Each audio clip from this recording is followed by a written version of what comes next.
and we have a very full morning ahead of us. So I kindly beg your indulgence, and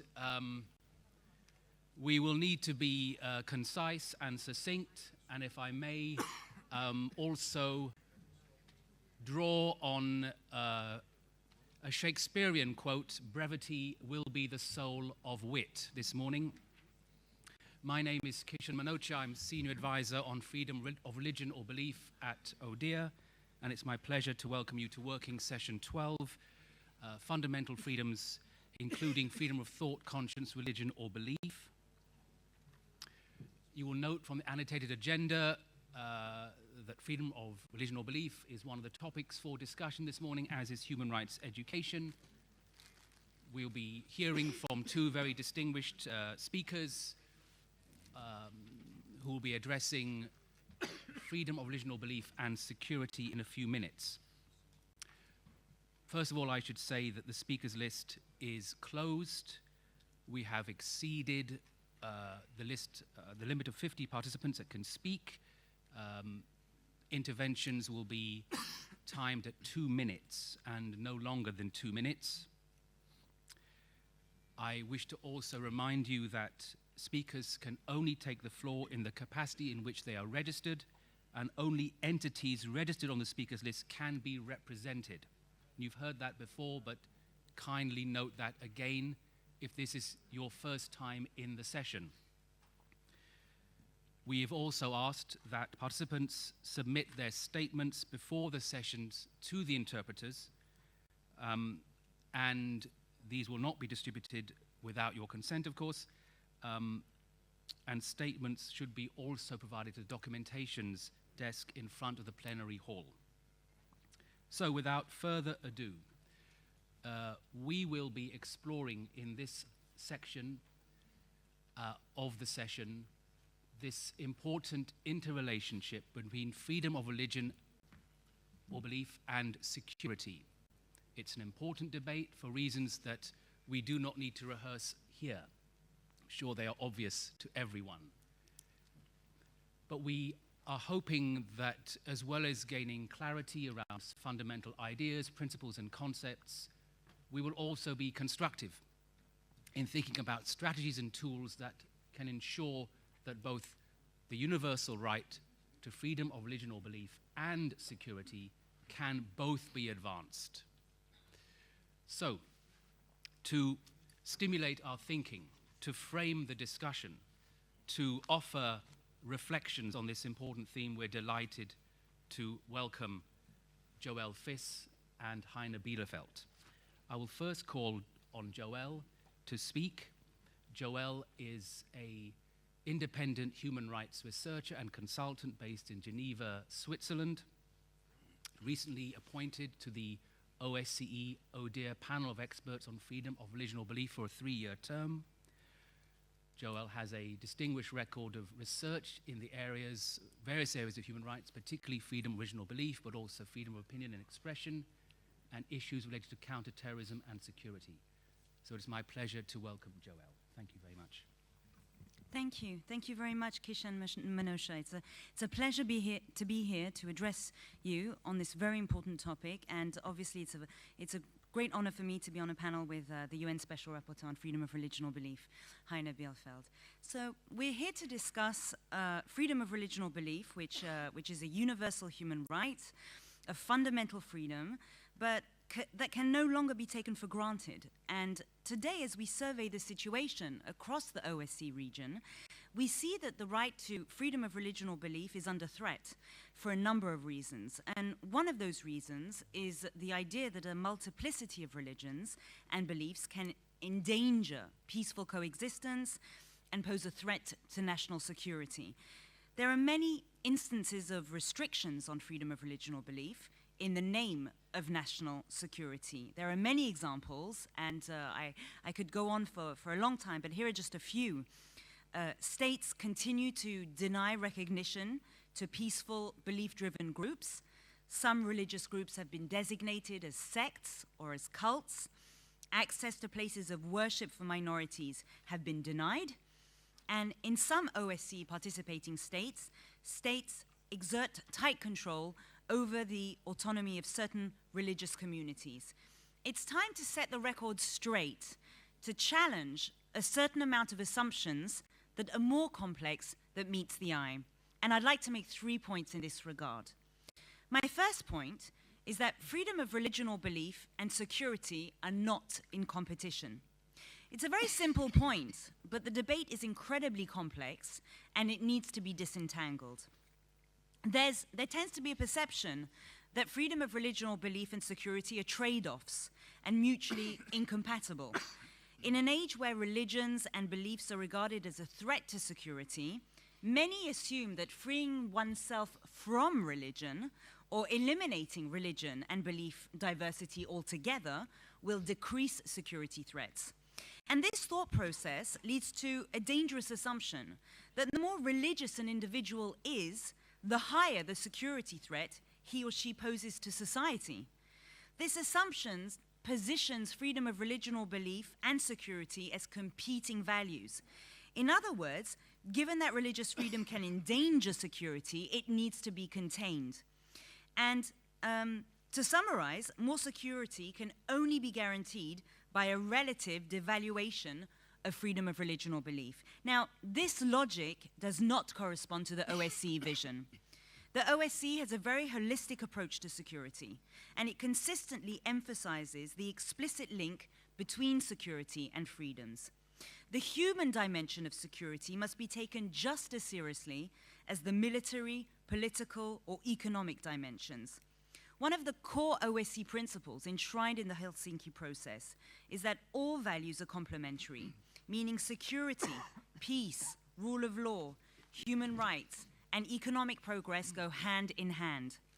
This structural link, and I would say almost fraternal link, between freedom of religion and belief and greater security remains a unique feature of the OSCE, and in that regard, I think it should be cherished for that purpose. The concept of freedom of religion or belief is very broad, it's rich, it's thick, it's multidimensional. It's not just limited to conscience or worship, but how all individuals, whether religiously affiliated or not, simply live their lives. One dimension of this right is personal, and the other is collective. Both dimensions affect a state's social cohesion. On one hand, each individual has the right to freely adopt, change, or renounce a religion or belief and openly manifest it. On the other hand, groups have collective entitlements. For example, the right to assemble as a group, to worship together, the right to appoint clergy, the right to establish charitable institutions, or to ensure religious education. Another important point is that freedom of religion or belief overlaps with other rights, including the right to peaceful freedom of expression and opinion, the right to equality, to be free from discrimination, freedom of association and assembly, and education. In practice, if you can't enjoy your freedom to think and to express those thoughts, you are deprived of enjoying a whole set of other rights. I'd now like to turn to my second point. Some experts go further than what I've said so far. It's been argued that restrictions on religious freedom can indirectly create instability and insecurity. So not only are freedom of religion or belief not in competition with security, but there is a certain correlation that could possibly be established to create broader societal benefits. Now, to understand this argument, we must explore the domestic context of states.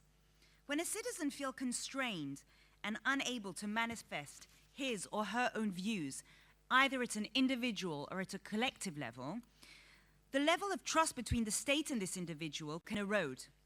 This distancing can lead to social instability, unrest, or even violence. Confrontation can escalate between the government and the groups whose rights are restricted. If individuals cannot enjoy their freedoms, greater social hostilities can break out among the civil population. And this tense context can certainly polarize set positions. Several studies have been published on this idea. There's a growing amount of literature in this regard, which makes that argument. So the argument is also that states have a self-interest to protect freedom of religion or belief, because it helps security, because it ensures social cohesion. Protecting individuals in their core domain of conscience and belief is good for society. It doesn't weaken public order, but it strengthens public order. And indeed, any restriction of freedom of religion or belief can block ideas from spreading in a society. It can stifle the oxygen needed for any society to breathe, to develop democratically, to thrive culturally. Pluralism serves as a vital indicator as to show how open, just, and tolerant a society actually is. One study even asserts that religious freedom not only reduces conflict and favors stability, but it can increase overall societal well-being. When a state upholds religious freedom, a range of positive effects can follow, such as socio-economic progress, civil and political liberty, press freedom, and democracy. And finally, I would like to make a point on the gender dimension of the impact of security measures on freedom of religion or belief. Such measures have different impacts on men and women's exercise of these rights. Women are often caught in the crossfire of this complex debate. One common assumption is that religious freedom clashes with gender equality, and that one needs to create a hierarchy of what is more important to safeguard, either gender equality or religion. Women's rights are pitted against religion, just like security is pitted against religion. Yet again, we fall into the same zero-sum equation zone. But if states alienate women by restricting their right to how they dress, or by restricting their right to dress how they please, or how they choose to manifest their beliefs, this could play a counterproductive role in ensuring security. The state is forcing these women to choose between their faith or their state. Women play a significant role in all cultures and have the potential to shape social dynamics. Women's roles cannot be disregarded. They can strengthen or weaken violent extremism and radicalization. What's clear is that security cannot be achieved without women's trust and confidence in the state structures. A gender perspective to this question must be developed. Let's make sure that the human dimension of security is upheld across the OSCE region. OSCE participating states have an obligation to protect the physical security of their citizens, but denying their citizens of freedoms that they should enjoy risks weakening that objective.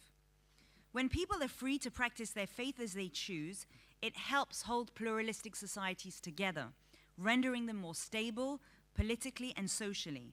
Viewed in this way, security and freedom of religion or belief are not at odds with each other, but in fact intertwined objectives. Thank you for your attention, and I look forward to hearing your comments.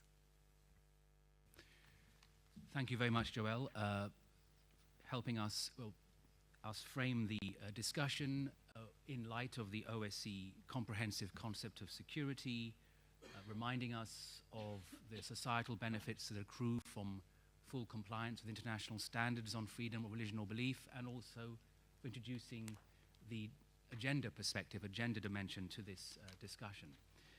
Now it gives me great pleasure to welcome Professor Heiner Bielefeld, who is the UN Special Rapporteur on Freedom of Religion or Belief and has held this important position since 2010. Heiner is a philosopher, a historian, a theologian, and is based in Germany. He teaches human rights and human rights policy at the University of Erlangen, Nuremberg, and was appointed to the OSCE ODIHR panel of experts on freedom of religion or belief this year for a 3-year term. Professor Bielefeld, thank you. Thank you very much, and good morning, everybody. Security is an elementary state function. The state has to provide security in the service of those living in its jurisdiction. But security should not only be in the service of people, but security policy also should be carried out in respect for everyone's human dignity. I mean, human dignity lies at the heart of human rights. And you can see that in the very first sentence of the preamble of the first ever international human rights document, the Universal Declaration of Human Rights, 1948. It starts with, and I quote, recognition, this is the first word, recognition of the inherent dignity of all members of the human family. This, it further says, provides the foundation of justice and peace. So it's the foundation of justice, of peace, of security, and I would even go a step further. I mean, this respect for human dignity, this really is the source of any normativity whatsoever among human beings, among individuals, among groups, among nations. Respect for human dignity. That's the source of all. Now, can we provide security without that respect? Maybe yes. Maybe yes. But security politics without respect for human dignity would come close to the mafia type of security, where the guy on top creates a climate of intimidation to suppress all possible rivals, all possible opponents. I mean, and that climate of intimidation also breeds mistrust. And mistrust certainly is not the suitable ground, not a fertile ground for developing sustainable security. So a security politics based on rule of law, maybe it's a more sustainable one, based on rule of law, on principles of transparency, of accountability to the people, and again, at the core of all of this, respect for human dignity, respect for human rights. All the human rights are about securing human dignity, and respect for freedom of religion or belief as one of the indispensable human rights. Now let me emphasize one thing. Human rights are not a utopian dream. Human rights have been created for the real world. And that also includes FORB, freedom of religion or belief. It's for the real world. For a world stricken by conflicts, problems, and also serious security threats. So human rights will not only come later as a sort of dividend that we can enjoy once the dirty business of security politics has been successfully completed, but human dignity, human rights, freedom of religion or belief, I mean, they set the conditions for any rule of law-based security politics. So they are part of coping with the complicated world. So human rights are not utopian dreams, not at all. This also includes freedom of religion or belief. It's for the real world. And now, I mean, in our very complicated world, of course, sometimes we are confronted with conflicting interests. And then we very often hear a slogan, not only from governments, but also from other people saying, okay, freedom of religion cannot be absolute. Freedom of expression cannot be absolute. Freedom of assembly cannot be absolute. Nothing can be absolute. It's true. But it's dangerously true. It's a dangerous truism. Because if you say that, I mean, you tend to trivialize freedom and then invite all sorts of limitations, maybe unlimited limitations. Yeah? Freedom is not absolute. Freedom of religion is not absolute. What does it mean? Now, the point is, in order to preserve the substance of freedom of religion or belief, and the same applies to any other human right, we have to be very careful, very diligent, very precise when dealing with limitation clauses.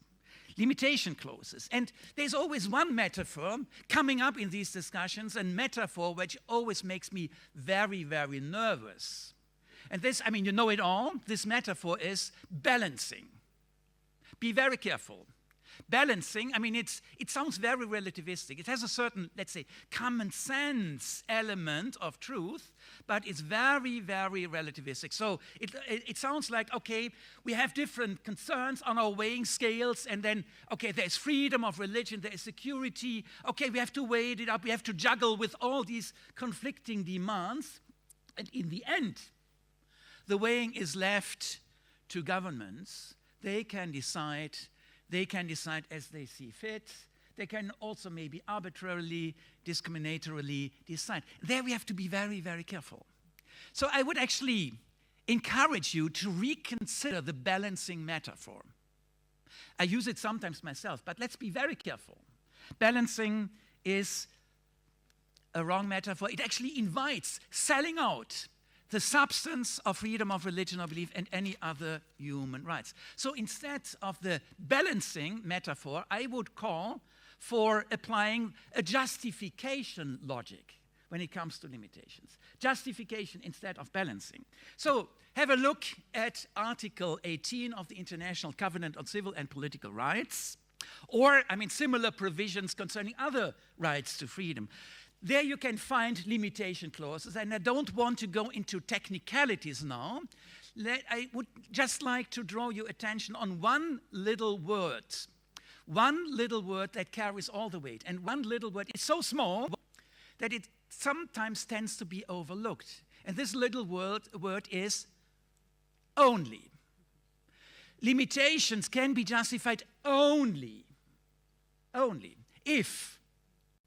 And yet another if, and yet another if. So a number of ifs, only if there's a legal basis. So we cannot leave these important questions to the administration to be decided on the spot.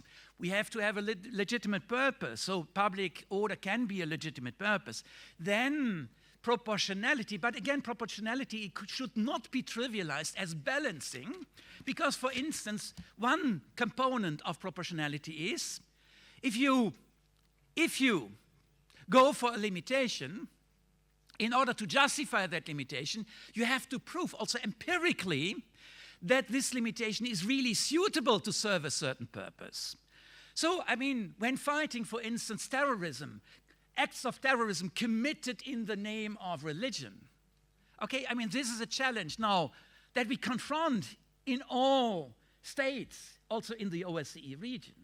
But where is the connection between restrictive dress code stipulations and fighting terrorism? Yeah? And I mean, very often, this is an obvious example, very often if you really go to an empirical analysis, you will see that many of the restrictive measures really mainly aim at showing off. The government wanting to demonstrate we are doing something. But the question is that really suitable to a legitimate purpose like security, public order? And there we often have questions. And if, I mean, the questions prevail, then that measure cannot be legitimate. So it's much stricter. Then also necessity. So the necessity criterion means always choose from the various options the least far-reaching intervention. So the mildest measure, the least restrictive one. Usually states have various options. And if you go for a more restrictive one, without really trying the less restrictive one, this will not be legitimate. Yeah? So the justification logic means we stick to an understanding of freedom and limitations as a relationship between rule and exception. In reality, it's often the other way around. People have to apply for a special permission to conduct services, to educate children. No, I mean, the logic of human rights is exactly the other way around. Because respecting human freedom in the area of religion, but also in other areas, means you cherish the very source upon which all normative commitment is based, respect for human dignity. So the starting point must be respecting human dignity, which is tantamount to respecting freedom, human freedom, the freedom of individuals, but also of communities. And only then limitation issues may enter the picture, but if deemed necessary, they carry all the burden of justification. So the justification must always fall, the burden of justification, on those who deem limitations necessary, not the other way around. And there's a lot of confusion in this area. There's a lot of confusion. And unless we are very precise in dealing and first of all in understanding the limitation criteria, we are in danger of selling out the substance of human rights, of human dignity, of freedom of religion or belief. I mean, this is really the test case. Understanding limitations to follow a justification logic.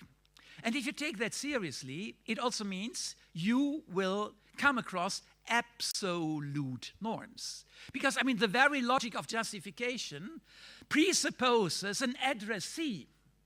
I mean, those people who might be affected from certain stipulations, limitations, restrictions. It's vis-à-vis those people that the justification business has to be carried out. And this means brainwashing. Never, ever, even under the most extreme circumstances, not even in a situation of emergency. Because brainwashing or torture, slavery, so infringements in the forum internum, in the moral nucleus of a person, I mean, destroys the very logic of communicative justification. So this can never be justified by whatever reasons might be invoked. It's above any possible justification.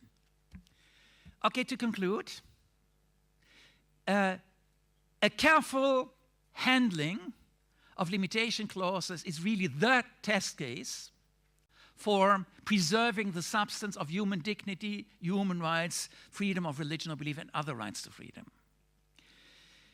So this is the test case, and taking it seriously means go for a justification logic, not this easygoing metaphor of balancing, which is so misleading, so relativistic. Taking all this seriously is not a luxury in times of security threat. It's the precondition of developing sustainable coping strategies, because only then can we ensure a security that is in the interest of people, but also in respect of everyone's human dignity, which itself is, as also Joel pointed out, the precondition for developing trust, and trust is another keyword. A security politics based on rule of law is a trust-building exercise, and freedom of religion or belief is an indispensable component of that trust-building. Thank you very much. Thank you very much, Heine.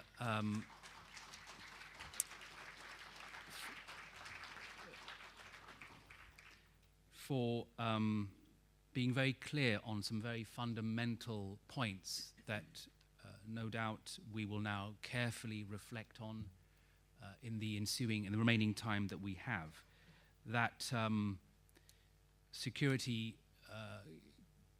has to be grounded in respect for human dignity, in respect for everyone's right to freedom of religion or belief, that freedom of religion or belief is not a residual, nice-to-have right. It's not a luxury. It is essential. It is indispensable to creating the conditions, trust in society, which is the foundation of a cohesive, flourishing, secure society. And also for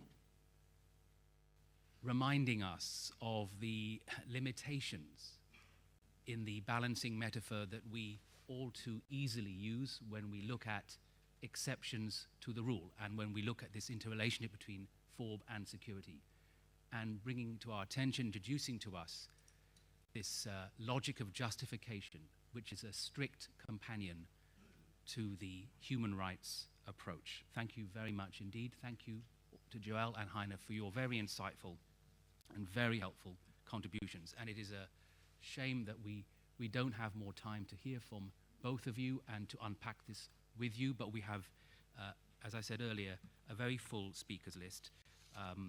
We've exceeded the capacity in terms of the numbers that we're able to call on.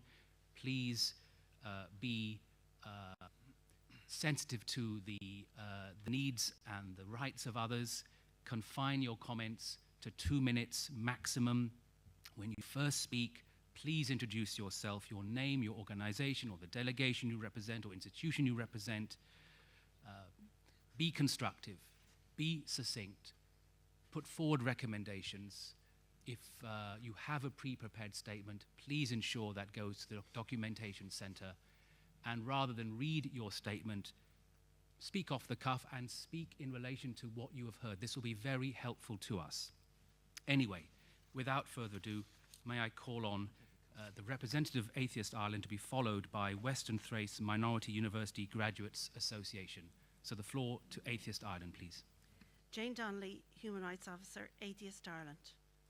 We recommend that Ireland stops breaching the human rights of atheists, secularists and members of minority faiths.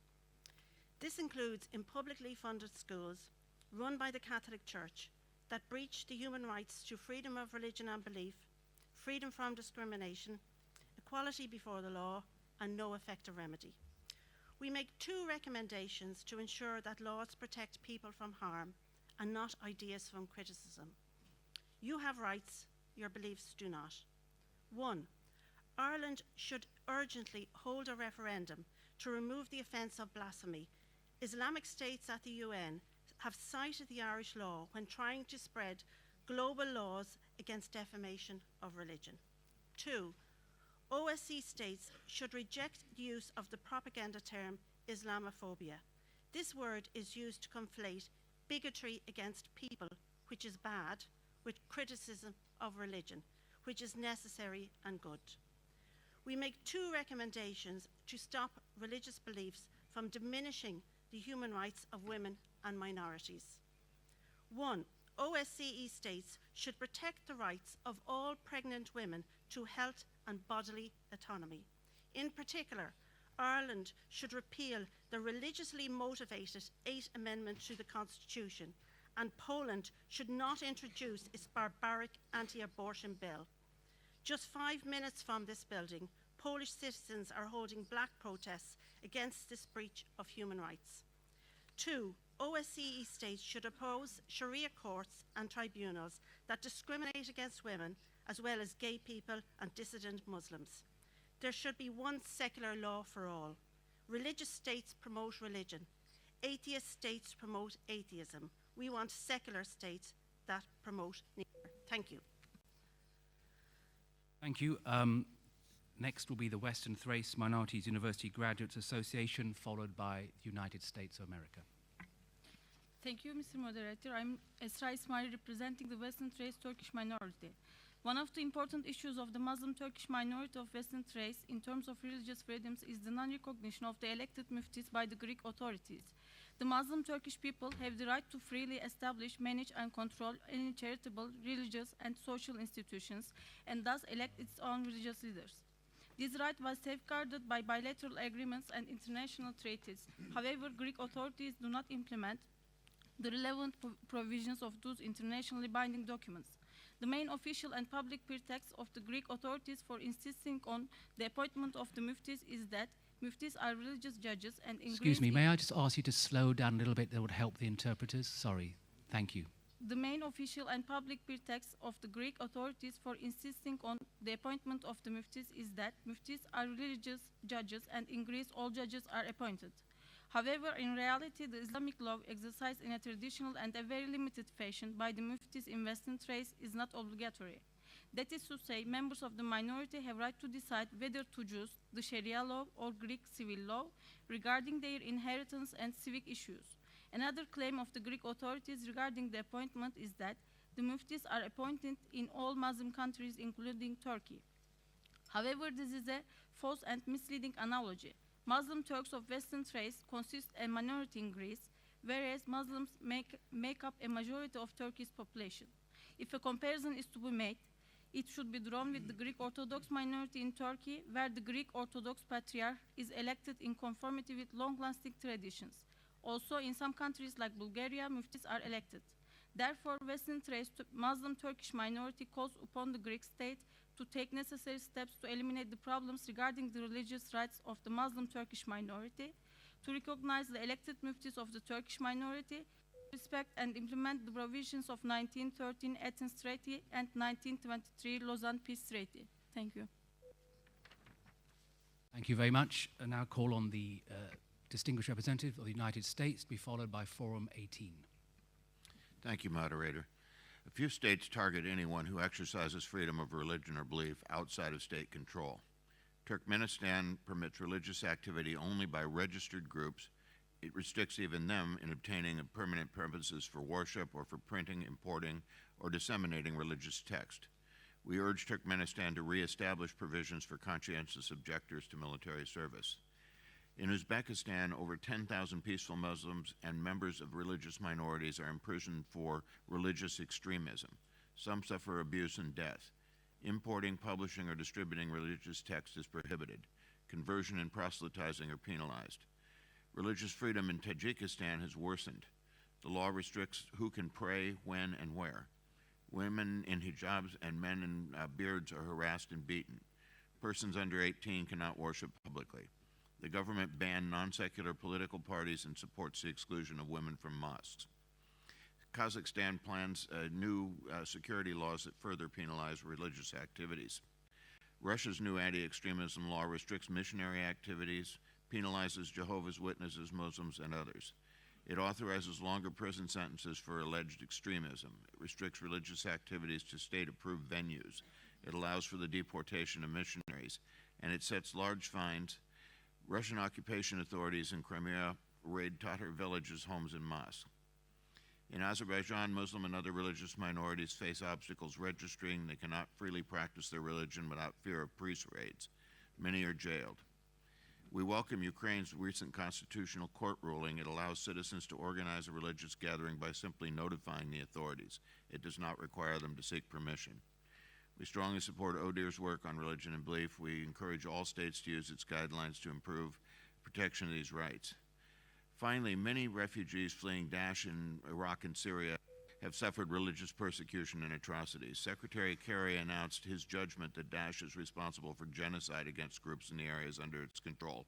Each of our countries should counter this malignant ideology that preys on Christians, Yazidis, and Muslims alike. We must help its victims who come to our countries. Thank you, moderator. Thank you very much. Forum 18 to be followed by the Muslim denomination in Bulgaria. Thank you, Chair. My full statement is on the website. John Kinahan, Forum 18.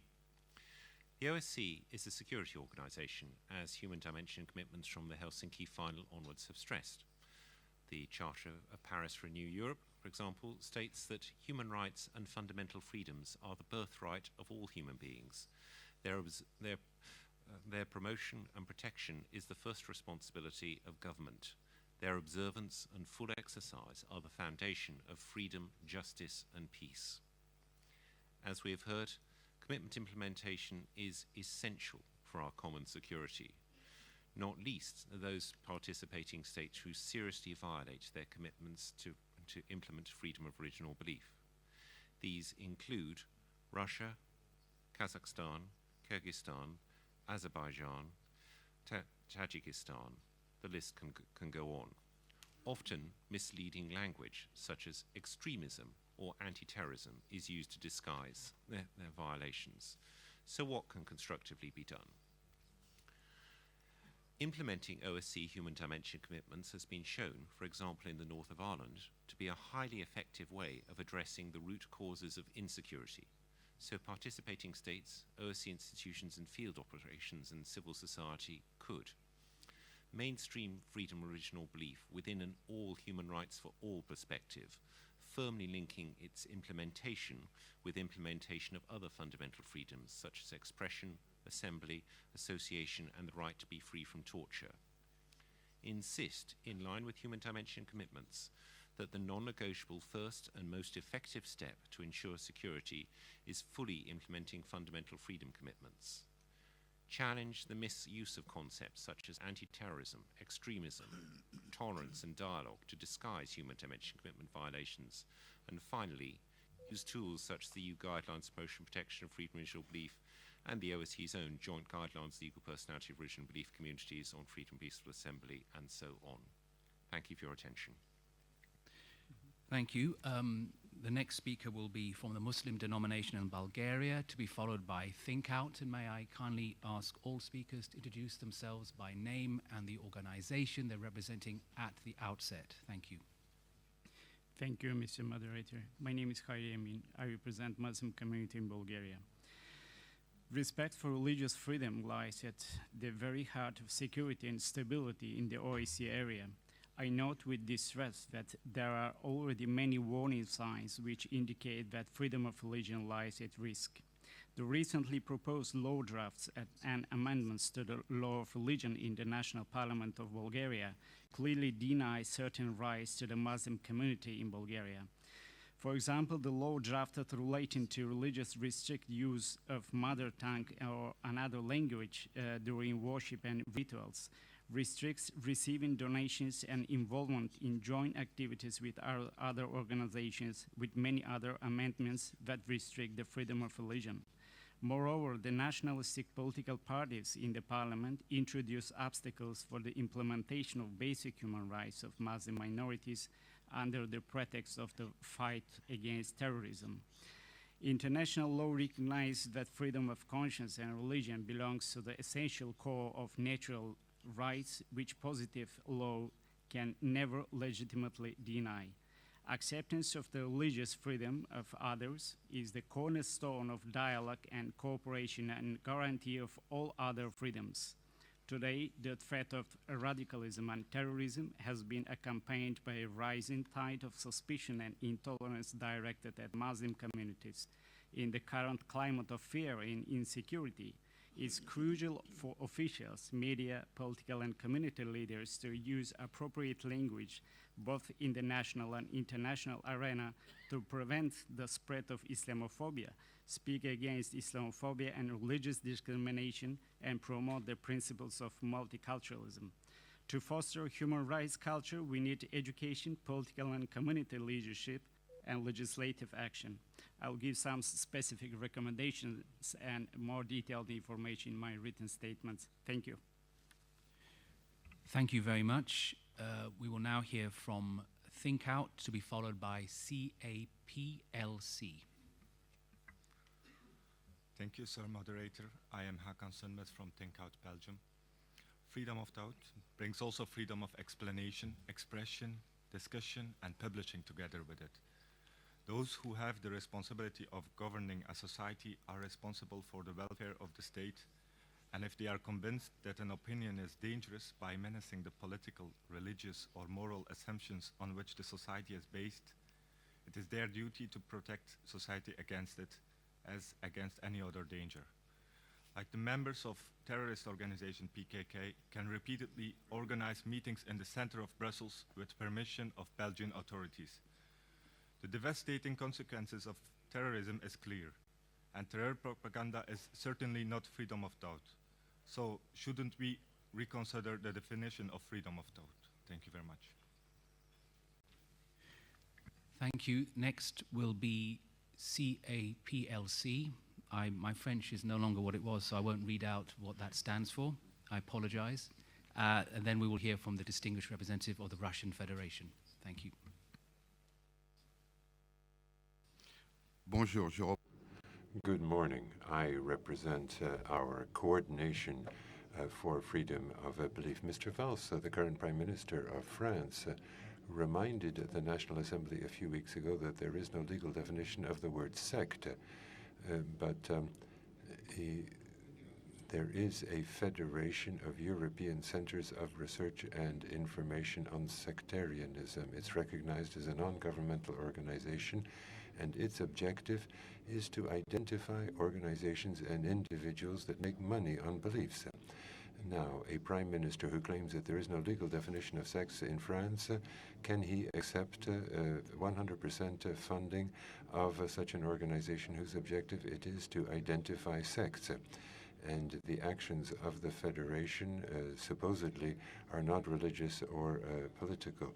But if this center claims it to be neutral, how can it be that the vice president of that organization, registered by a secular state, namely France, is funded by French taxpayers? And that vice president is Mr. Volkin, a Russian citizen who is associated with the Russian Patriarchate for its anti-sect activities. Now, the Russian Orthodox Church has been persecuting other religions for years now.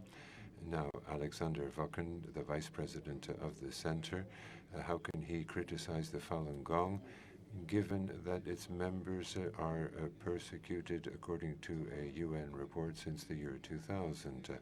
So how is it possible for France to continue to finance such an NGO which criticizes Falun Gong, whose persecution is recognized by the United Nations? And Mr. Valls himself, when he was a parliamentarian, questioned the current French Minister of Foreign Affairs concerning the fate of Falun Gong members in China. And so we appealed to the French Prime Minister to cease to provide financial support to the center, the Secretariat, which consecrates its status as an NGO. Next, the Russian Federation, be followed by the representative of Slovakia on behalf of the European Union. Thank you. Thank you. Going to speak Russian. Mr. Moderator, colleagues, over recent years, the protection of the rights of believers has taken an important place on the international agenda. We must note that the insistent endeavours of some representatives of the international community to use the religious factor as an instrument of geopolitical influence have led to a situation where religious conflicts have not merely not disappeared, but on the other hand, they are clearly expanding. This problem is clearest with the situation, the unfortunate situation with regards to Middle Eastern Christians, which is a direct consequence of the destabilization of the region by the West and its associates. This persecution, or sometimes even physical destruction of people on the grounds of religion, is not limited here. The seeds of interreligious strife are bearing their tragic fruit in Ukraine too. This dangerous virus has spread to the West, so stable at first glance, together with known problems which Christians face in the United States and a majority of European states. Examples are also known of Islamophobia and the persecution of representatives of Judaism. One can imagine that against the backdrop of increased migration flows, the situation will only worsen in years to come. Year in, year out, at the Warsaw meeting, we hear accusations against the Russian Federation, including in the context of respect for religious rights and freedoms. They criticize a country where representatives of 4 world religions live in harmony, a country where in one town over 1 week there can be the organization of a big festival and a Muslim holy day and an event at a Christian church, which brought together tens of thousands of Orthodox pilgrims, a country where a church and a mosque stand literally right by a synagogue and a Buddhist temple. And they seek to accuse this country of violating the religious freedom of its citizens. And who are these people? Our Western partners which are not able to ensure that those people who've come to Europe as a result of wars in the Middle East, with the acquiescence of the West, namely refugees, with the basic living conditions, without mentioning religious rights. We would like to note that the Russian Federation awaits with interest the decision of the OSCE Council in Hamburg on intolerance. On behalf of the European Union, to speak, followed by the All-Russian Public Organization, Russian Association of Protection of Religious Freedom. Thank you. Thank you, Mr. Moderator, and I'm honored to speak not only on behalf of the EU, but also on behalf of Montenegro, Serbia, Albania, Bosnia and Herzegovina, Ukraine, Moldova, and Andorra, and I will deliver our statement in French. Monsieur le Président, Mr. Moderator, the European Union pays very great attention to the promotion and the protection of the freedom of thought, conscience, religion, and belief in all aspects. The implementation of the guidelines of June 2013 on freedom of religion or belief remain one of our priorities in foreign policy when it comes to human rights. Our main recommendations are as follows. For participating states, to guarantee in all circumstances the safeguarding of freedom of religion or belief, in particular to facilitate the registration and the recognition of religious or belief organizations on the basis of fair and clear standards in accordance with international and OSCE commitments. To combat in an inclusive manner any violation of freedom of religion by avoiding any discrimination in favor of or to the detriment of any particular religion or belief. To take into consideration the interdependent nature of freedom of religion or belief and freedom of expression, for these are rights that reinforce one another mutually and protect all individuals, not religions or beliefs as such, and which also cover the right to express opinions about a religion or a belief. To encourage political authorities and leaders unequivocally to denounce manifestations of religious intolerance and to punish or sanction incitement to religious hatred, to prevent violations of freedom of religion or belief through education, promotion of intra- and inter-religious dialogue, and promotion of the role of civil society and free and independent media. And now a recommendation for participating states and the institutions and executive structures of the OSCE to take into consideration the links between fundamental freedoms, in particular the freedom of religion or belief, and the issue of tolerance and non-discrimination, and to ensure that these links are properly reflected in all relevant activities of the OSCE. Thank you for your attention. Thank you very much. Now we will hear from the All-Russian Public Organization, Russian Association of Protection of Religious Freedom, followed by the distinguished representative of the United Kingdom. Спасибо. Thank you. I'm Oleg Goncharov. I represent the Russian Association of Protection of Religious Freedom, which brings together in Russia the Russian Orthodox Church, representatives of the Jewish and Buddhist communities, and other confessions. It is a neutral organization, and every year it provides its contribution to religious freedom in the to the report on religious freedom worldwide. There are many events of a break with values which we recognize, and also a violation of the rights of people in the Middle East and North Africa and countries in Southeast Asia. The issue of religious organizations within Russia, well, the Russian Association for Protection of Religious Freedom works with various representatives of the Russian authorities who are responsible for church-state relations or religion-state relations. We also work together with them in various public platforms.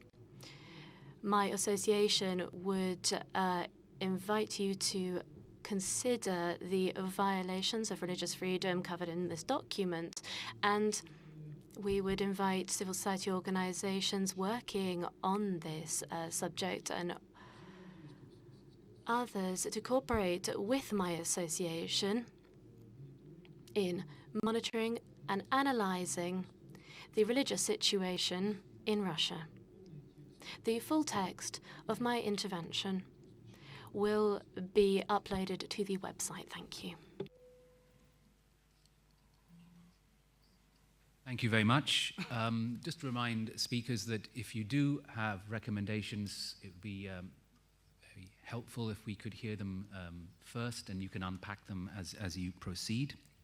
We will now hear from the United Kingdom, to be followed by 4F Europe, that is the Forum for Religious Freedom Europe. Thank you. Thank you, Mr. Moderator. We fully align with the statement delivered on behalf of the EU and its member states, and would like to make some short remarks in our national capacity. Freedom of thought, conscience, religion or belief is a fundamental human right, and one which underpins many others. If this freedom is not protected, then other rights such as freedom of association and assembly and freedom of speech and expression are also restricted. We must also remind ourselves that this freedom encompasses thought and conscience, not just religion and belief, so it's relevant to us all. In line with this, we strongly believe that societies which aim to guarantee freedom of thought, conscience, religion or belief are fairer and more confident, in particular when dealing with differences in a non-violent way. Open and plural societies are more effective in responding to extremism and its associated security challenges. They are able to identify and expose the dangers that extremist rhetoric and activity poses to our comprehensive concept of security. The UK will explore this concept further in a global conference in London on the 19th and 20th of October. We hope the conference will generate practical recommendations for action, which we would be happy to share with OSCE partners. Mr. Moderator, our recommendation is simple, that all participants engage in this working session, valuing those of different beliefs, and in a constructive and supportive manner, recognising the OSCE commitments we have signed up to, and that this leads to a similarly respectful debate on this fundamental freedom in our wider communities. Thank you. Thank you. Next is 4F Europe, followed by the Baha'i International Community Brussels office. Thank you. Thank you, Sir Moderator. My name is Dominic Zora. I represent the Forum for Religious Freedom in Europe. Ladies and gentlemen, the Forum for Religious Freedom Europe recommends the government of Hungary, firstly, to introduce legislation to Parliament that will amend Hungary's law on the legal status of churches in a way that harmonizes with Helsinki standards, the European Convention on Human Rights, OSCE commitments, and the ruling of the European Court of Human Rights in Magyar, Keresztény, Mennonite, Egyház, and others versus Hungary. Secondly, to restore the legal status of churches stripped of legal personality in 2011 through a procedure ruled unconstitutional by Hungary's Constitutional Court in 2013. This deregistration of churches was also found in breach of the ECHR by the European Court of Human Rights in April 2014. Last year, the government of Hungary made public a new draft of the church law, but ignored suggestions from Hungary's opposition political parties and NGOs intended to improve the bill. In December 2015, the government introduced the bill unaltered to Parliament and failed to secure the necessary majority vote in Parliament to pass. Ever since, the government has taken no further steps to amend its church law, nor has it taken steps to address the ongoing violations of the rights of religious freedom identified by the European Court of Human Rights. Many deregistered religious communities in Hungary currently exist in illegal no man's land, recognized neither as churches nor as religious associations. Their clergy are denied tax exemptions given to legally recognized churches. Their ability to maintain schools and enter into contracts is severely impaired. The longer their legal status remains unresolved, the harder it becomes for deregistered churches to maintain their institutions, thereby forcing them to work informally in a legal underground. I would like to underline Professor Bielefeld's introductory remark that any restriction of FORB rights requires a justification logic based on transparent criteria. Thank you very much. Thank you. Now we will hear from the representative of the Baha'i International Community Brussels office, to be followed by the Office of the Church of Jesus Christ of Latter-day Saints. Thank you. Thank you, Mr. Chair. My name is Rochelle Bayani. I'm from the Baha'i International Community. The Baha'i International Community very much encourages the OSCE to study instances of collaboration and coalition building in order to promote freedom of religion or belief, to really understand the conditions that give rise to them, to consider whether those conditions can be reproduced in other contexts, and really to explore how such fledgling collaborations can be nurtured and extended as an essential part of a strategy to promote freedom of religion or belief.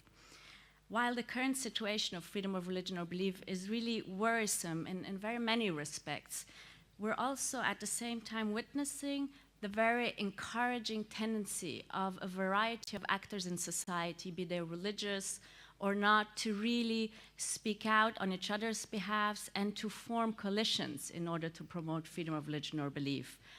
These collaborations in themselves are really do have a profound impact on security.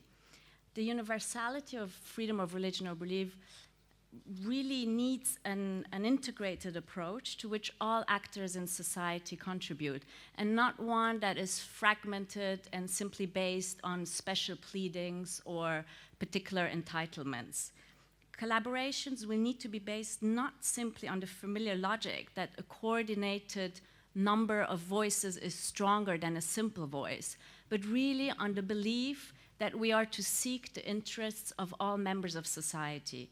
they should be based on the conviction that the promotion of freedom of religion or belief has a profound impact on, social cohesion and security in its wider sense. Thank you. Thank you. Now we will hear from the Office of the Church of Jesus Christ of Latter-day Saints, to be followed by Christian Solidarity Worldwide. Thank you. Thank you, Mr. Moderator. My name is Francesco Di Lillo, and I represent the Church of Jesus Christ of Latter-day Saints, Brussels office. Freedom of religion or belief is a fundamental human right. States have a responsibility to safeguard national security. They also have obligations to those displaced from their homelands by strife and persecution. Unfortunately, this year has been particularly horrific. Thousands of children and innocent people lost their lives by the worst methods.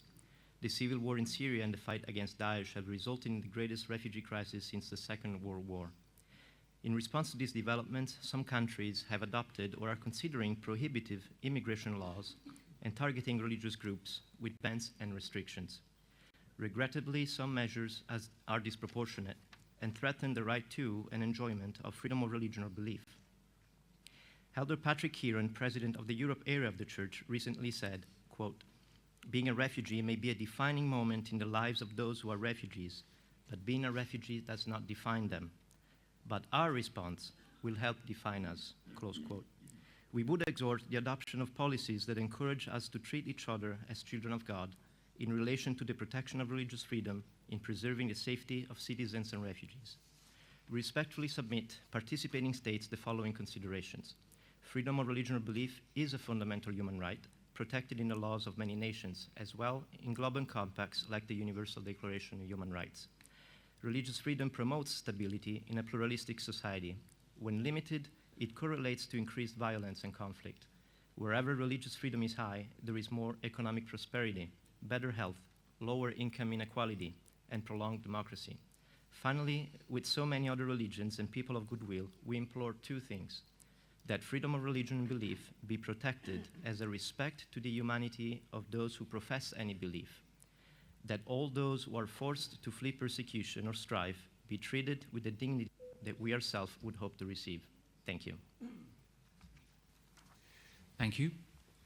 Now we will hear from Christian Solidarity Worldwide, to be followed by Human Rights Without Frontiers. Thank you. Thank you. Susan Kerr, CSW. CSW, which works on freedom of religion or belief for all, notes that without human rights, there is no sustainable security. In some parts of the OSCE, however, discrimination is a day-to-day reality for individuals of faith communities. From school children being singled out in class to adults being fined, losing their jobs, facing harassment, and in extreme cases, we see torture and jailing of people for their faith. Such acts do not foster sustainable security, they undermine it. Looking at Turkmenistan, we welcome paragraphs in its Human Rights Action Plan referring to the incorporation of UN recommendations into national legislation, programs, and action strategies. Unfortunately, however, the religion law that came into force in April is not in line with such international standards and totally ignores the recommendations of the 2010 ODIHR legal review of the previous religion law. In this vein of policy coherence, Turkmenistan should also allow Islamic and other belief communities to import, publish, and distribute religious materials, allow the construction and hiring of places of worship, allow peaceful proselytism, prosecute public officials who fail in their duty to protect the rights of individuals and communities, and enable all religious and belief communities to establish their own clerical and theological institutions. Equally, in the spirit of the OSCE guidelines on the legal personality of religious or belief communities, CSW recommends that the Turkmen government should ensure that all belief groups and their institutions can exercise the right to form without state permission and obtain legal personality and exercise their internationally established rights if they so desire. The full statement will appear on the website. Thank you. Thank you very much. We will now hear from Human Rights Without Frontiers. Willy Fautre, HRWF. My statement will be about the situation of Jehovah's Witnesses that are under threat of liquidation in Russia, and I will start with the recommendations. We recommend the Russian authorities to recognize that Jehovah's Witnesses are non-violent and not extremist, as they respect the beliefs of other people, to stop using the law on combating extremist activity against them, to lift the ban on all their publications filed on the federal list of extremist materials, as their brochures do not pose any problem in any of the countries of the world where they are freely distributed. Finally, to respect their right to freedom of expression and to share their beliefs in the public space. In the course of several years now, Russian authorities have been misusing the law on combating extremist activities for restricting the peaceful activity of Jehovah's Witnesses. At the present time, more than 80 items published by them have been entered into the federal list of extremist materials. Law enforcement agencies of the Russian Federation mount ever more aggressive attempts to accuse of extremism a peaceful religious organization that is officially registered in Russia. A month ago, law enforcement agencies conducted operational activities and discovered forbidden literature in 2 houses of worship of Jehovah's Witnesses, in Chapaevsk, Samara province, and in Budenovsk, Stavropol territory. Jehovah's Witnesses are sure that the forbidden literature was planted on them. In June, Russia's Supreme Court upheld on appeal the decision of the Belgorod Regional Court banning the Jehovah's Witnesses of Belgorod as extremist organization. In May, the Krasnodar Territorial Court found to be legal a warning issued to Jehovah's Witnesses for distributing some brochures, although they were not on the federal list of extremist material. Thank you for your attention. Thank you. At this point, I would like to call on our distinguished introducers to share some further reflections in light of what has already been shared by various speakers. I think judging by the warm applause following their presentations, I hope you would beg this indulgence that we call on them to offer some brief reflections, I would say 2 to 3 minutes maximum, and then we'll proceed with the speakers list, and the next up will be the Order of St. Andrews. So, Professor Bielefeld, please. Thank you very much. Obviously, we live in complicated times. Like never before in the last decades, we have recently experienced the fragility of international institutions and the erosion of rule of law, not only domestically, but also internationally. So maybe the biggest danger we are currently facing is that more and more people become resigned, fatalistic, and in the end, cynical. I mean, cynicism is a real danger nowadays. So it's all the more important that we look for rays of hope. And of course, what I'm having in mind is not the Hollywood style of hope, but realistic hope. And I mean, one sign of hope that was also alluded to in various speeches is the collaboration that we have experienced, that we see now developing between different organizations, faith-based organizations and, shall I call them, secular organizations, Christians and atheists working together, Baha'is and Shias, some unlikely partners, nonetheless find it together, and majority religions and minority religions. I think this is also a very, very important component of collaboration. People representing a majority and people representing or coming from minorities. And here, my point, and by which I want to conclude, is they can come to each other's rescue. Not only can majority people come to the rescue of minorities. In some situations, of course, the minority people are extremely vulnerable, and their situation may even become a matter of life and death. But it's also the other way around, that representatives of minorities can come to the rescue of majority religions, because lack of freedom of religion or belief threatens all. So it also threatens majorities, maybe not so much in their physical integrity, but in their credibility.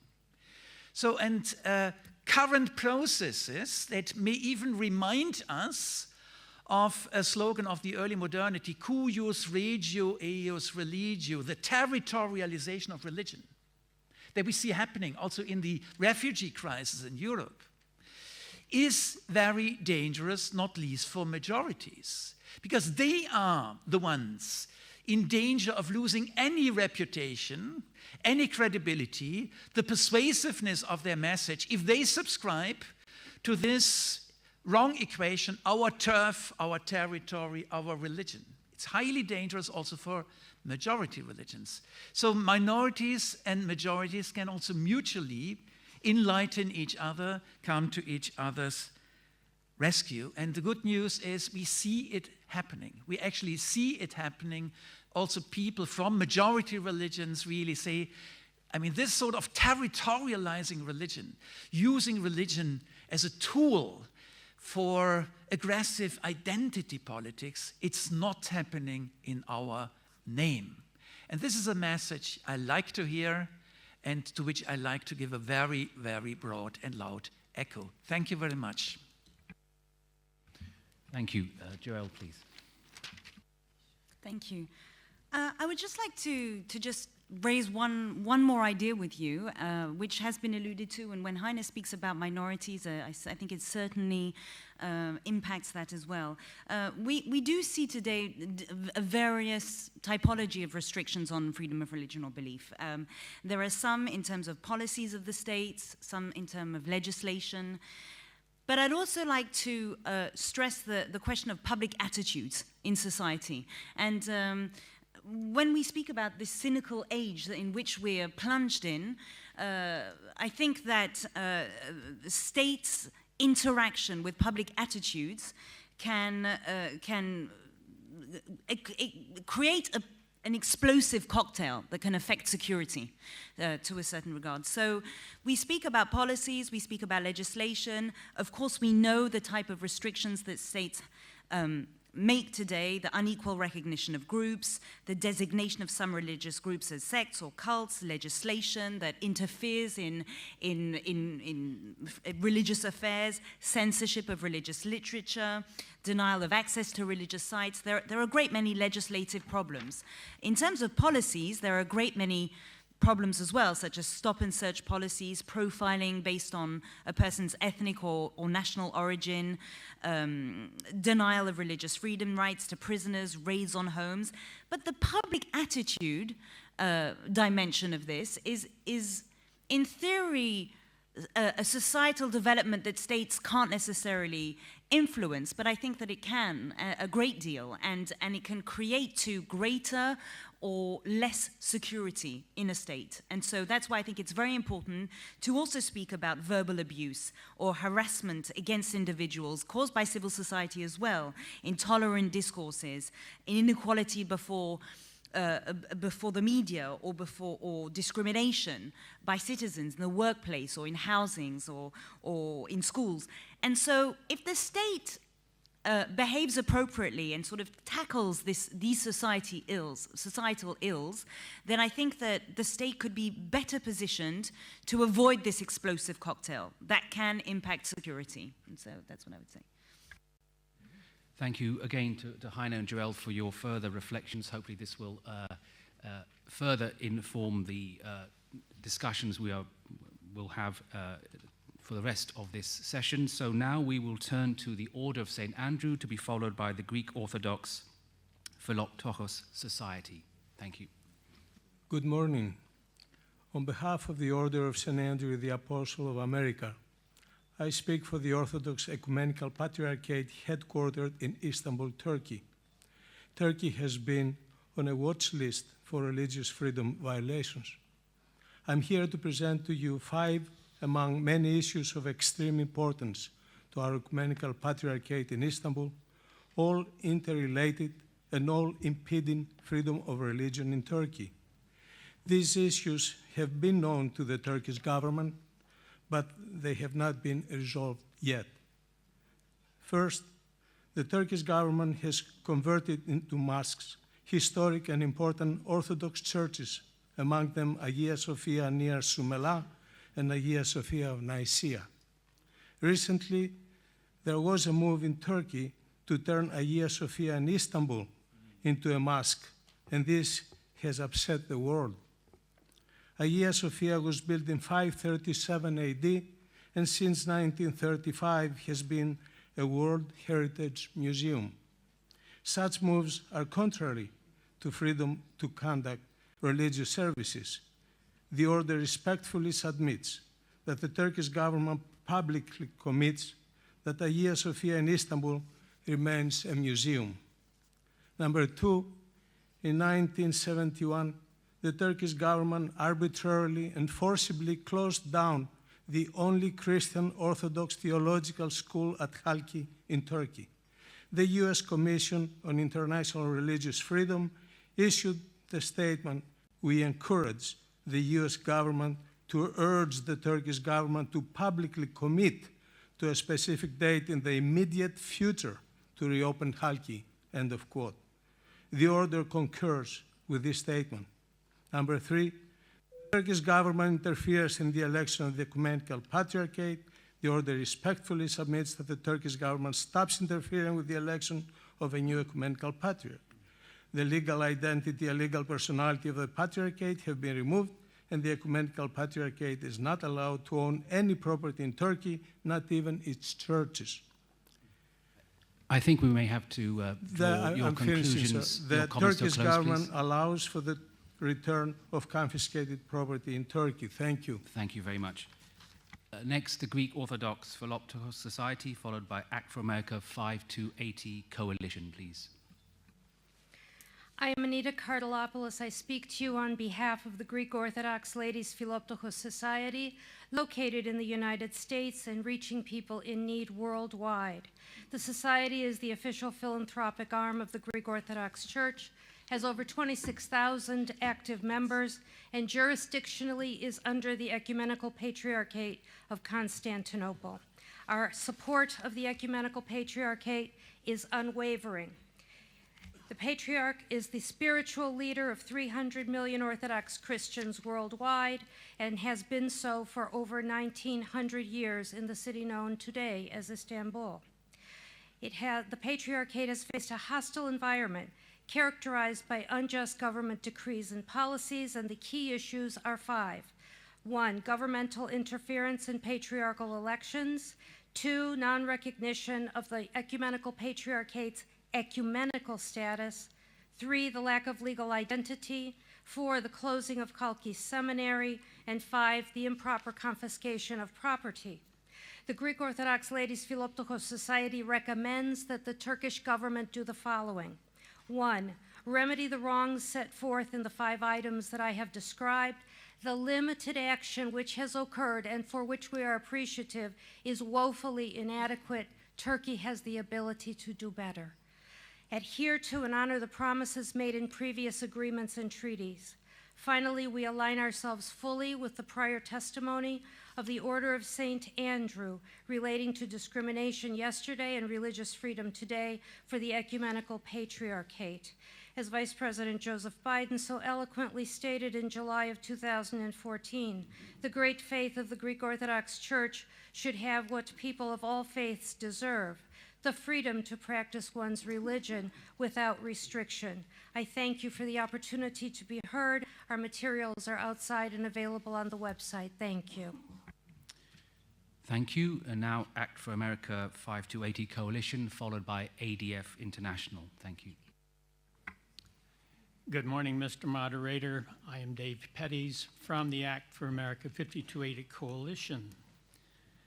Tolerance and non-discrimination are 2 issues that are pushed by the Sharia groups in the West, but their demands for tolerance and non-discrimination appear to be a one-way street. There needs to be reciprocity. In Islamic countries, non-Islamic religions and non-believing persons are not tolerated and suffer legal discrimination. A couple of examples. In Turkey, Christians are systematically murdered, including priests. The Islamic State attacks non-Muslim targets in the OSCE region, including the recent killing of a French priest. The OSCE is committed to Article 18 of the UN's Universal Declaration of Human Rights, which state in part, everyone has the right to freedom of thought, conscience, and religion. This right includes the freedom to change his religion or belief. The Act for America 5280 Coalition acknowledges the wisdom of Germany in recognizing the Armenian genocide and recommends that the OSCE become familiar with the Sharia law that denies these basic human rights granted under Article 18, that the OSCE adopt the findings of the European Court on Human Rights that, quote, the institution of Sharia law and a theocratic regime were incompatible with the requirements of a democratic society. Thank you, Mr. Moderator. Thank you. Next is ADF International, followed by Bible Center New Life Almaty. Thank you, Moderator.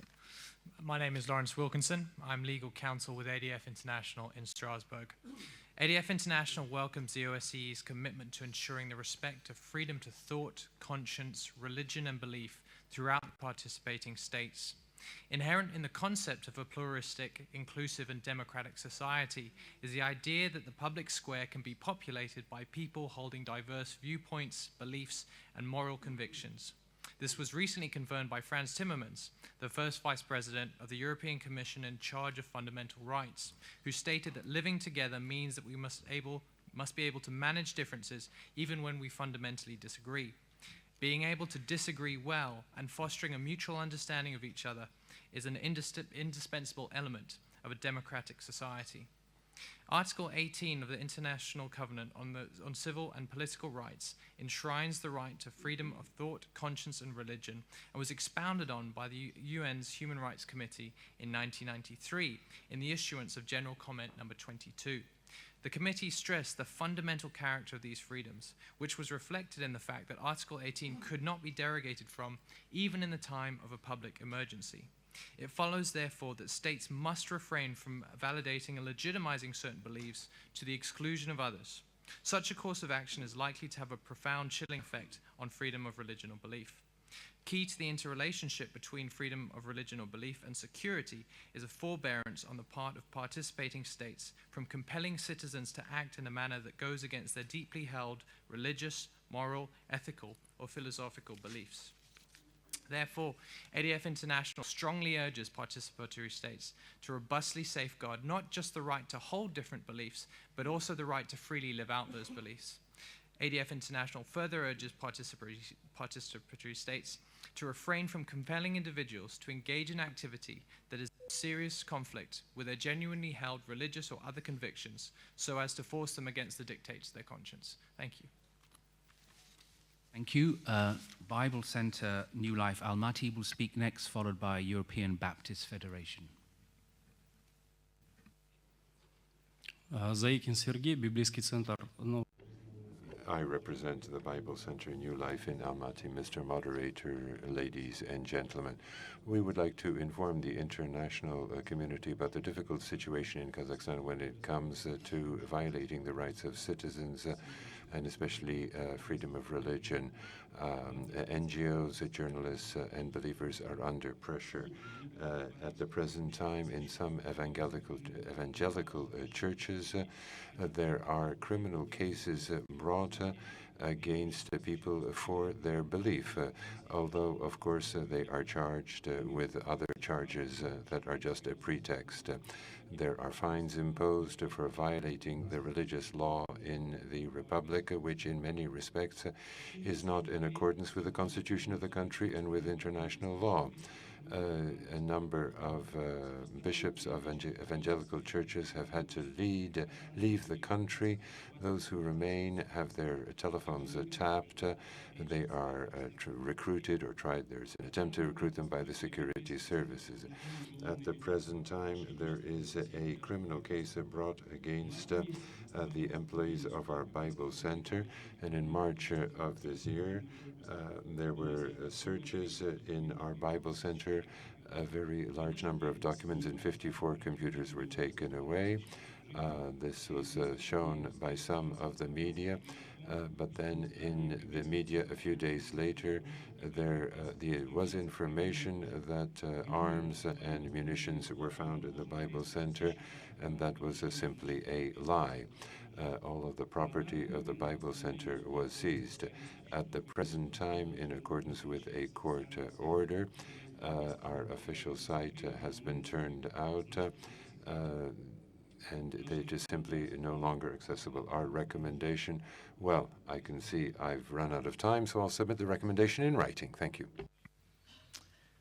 Thank you very much. Next is the European Baptist Federation, followed by Christlicher Germain de Wollen Evangelismus Neues Leben. Thank you. I'm Linnea Gullholmer from the European Baptist Federation, EBF. Ladies and gentlemen, the EBF is gravely concerned at how Tajikistan continues to disregard freedom of religion or belief. Now let me first share some of our observations and then share some of our recommendations. Observations shows how intimidation and fomenting distrust occurs. Local laws may be contribution to conflicts. Some minority religious groups face greater intimidation than Orthodox and Catholic churches. Moreover, we talked to a Protestant church leader who told of being threatened with beating and told to leave the country. We also marked a lack of ability of providing equal protection for minorities. In addition, pastors and other church leaders report imposition of fines by officials.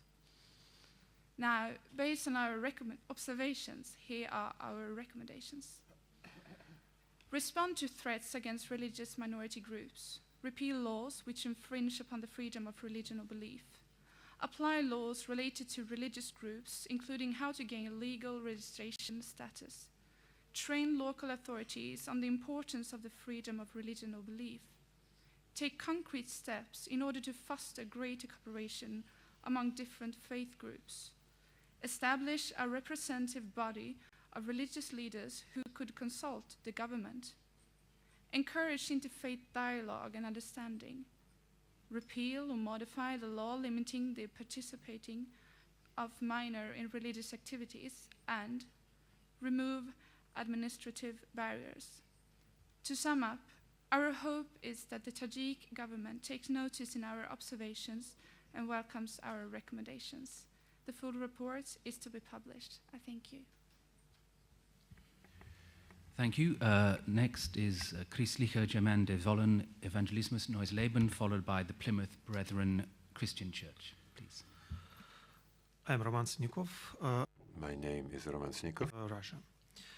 Я хотел бы I would like to welcome all participants in this conference and the moderators. The conference is devoted to fundamental rights and freedoms, including the right to religion and belief. Unfortunately, we are seeing that these standards are not respected. There are violations of them with respect to believing Christians in the Republic of Kazakhstan.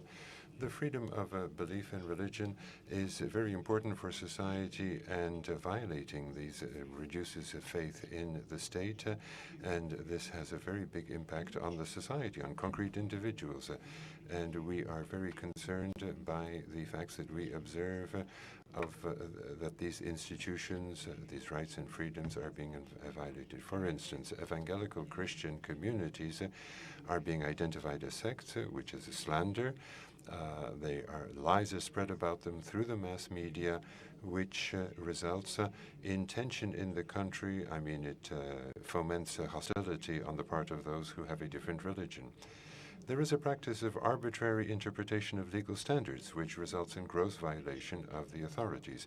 In accordance with paragraph 2 of Article 4 of the International Covenant on Civil and Political Rights, among the human rights that know no exception, even when a state of emergency is declared, we find freedom of thought and religion, like freedom or the right to life. And we are seeing how the authorities of Kazakhstan are trying in all sorts of ways to limit the possibility for freedom of religion, putting pressure on initiators. And if you have someone who is a Kazakh but simply prefers to believe in Christianity, they are in trouble. and there is liability for engaging in unregistered religious assemblies. That is an interference in the private religious life of individuals. People are in fact asked by the police, why don't you read namazes or go and visit mosques? And all of this is just the tip of the iceberg of all of the ways in which there is pressure on Christian churches and communities. To clearly introduce themselves, their name, the organization, institution they represent, and if they have recommendations, to speak to them first, and also to assist our interpreters. I know we have a strict time limit, but if you could speak at a pace that the interpreters can then clearly hear and translate, that would be much appreciated. So sorry to impose all these rules, but there we are. Next is Plymouth Brethren Christian Church, followed by Sova Center for Information and Analysis. Thank you, Mr. Moderator. I'm Peter Trevitt from the Plymouth Brethren Christian Church. I want to make a simple point. Many of the values that we all believe in originate from Christianity.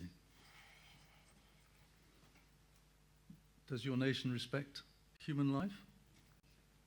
That came from Christianity. So did healthcare. So did protection for the disadvantaged. These values were not in the law of any country until the Roman Empire became nominally Christian in the 4th century. And those same values, including non-violence, have shaped the policies and cultures of many of the nations represented here today. So why is it that fundamental Christians, including minority groups, are often the ones most adversely affected by policies of equality and non-discrimination? Why is it that Christian conscience too often has to struggle to make itself heard at all?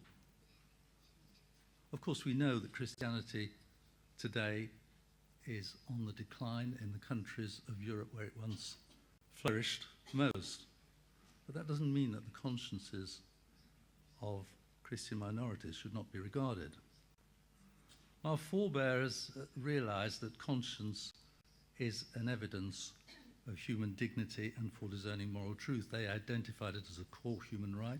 They gave it the strongest level of protection, making it the first article in the Universal Declaration of Human Rights. And we should not forget the thousands of Christian martyrs in Europe who paid the ultimate price to remain true to their conscience and help to establish the freedom of religion we all believe in. So my recommendation is that when framing legislation, governments take account of Christian conscience, even if they come from minority groups, and do not just go by majorities. Thank you. Thank you. May I also remind speakers to sit in the appropriate seat. So if you're speaking on behalf of a civil society organization, please sit behind the seats or in the seats reserved for civil society. That would help us immensely. Thank you very much. The next up is Sova Center for Information and Analysis, followed by the European Muslim Initiative for Social Cohesion.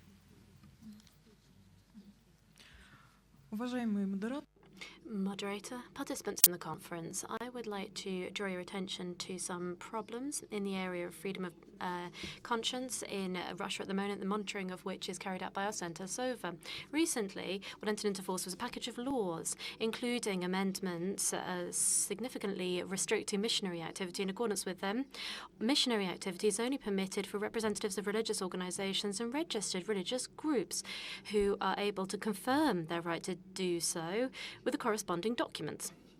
And the list of places where this activity is permitted is restricted. This means that it's almost impossible to undertake preaching activity for unregistered religious groups, and it significantly damages religious freedom for everyone else. Though the amendments were intended firstly as a means to control the activities of preachers of radical movements in Islam, in practice, from the moment when this entered into force, they have only been applied to Protestants and representatives of new religious movements. The wording of the law allows allows space for interpretation, and in practice, a fine may be imposed for any activity outside of church walls. Our colleague from the Organization of Human Rights Without Borders talked about discrimination against Jehovah's Witnesses in Russia. I'd just like to say that in 2016, despite the law which said that extremist material would not be considered if it was from the four major world religions, there has been a repression against them. Therefore, we would recommend that member states, the OSCE, do not use this kind of instrument to protect tolerance as a list of prohibited literature. We invite Russia to overturn this law and review any restrictions on religious activity. Thank you. Thank you. May I again remind speakers to introduce themselves by name, by organization at the outset. So now the European Muslim Initiative for Social Cohesion, followed by the Values Foundation. Thank you, sir, moderator. My name is Eda Öztürk, and I'm from IMISCO, and I'm going to tell you the next. Freedom of thought cannot be a synonym of disowning its own belief. There are countless examples where the right to free speech has been used to sow division, hate, or confusion. The 17th of September 2016, in Ghent, Belgium, the city municipality gives permission to a marginal extreme organization called Voorpost to hold a manifestation in a district that's mainly habited by Turkish and Muslim citizens. While there are lots of big districts in the city, some political groups argue for segregation, deportations, and even the overthrow of the political systems. All these examples make society and politics more difficult. I suppose if we start highlighting all the awful things European politicians say on the cover of freedom of speech, there wouldn't be much time for anything else.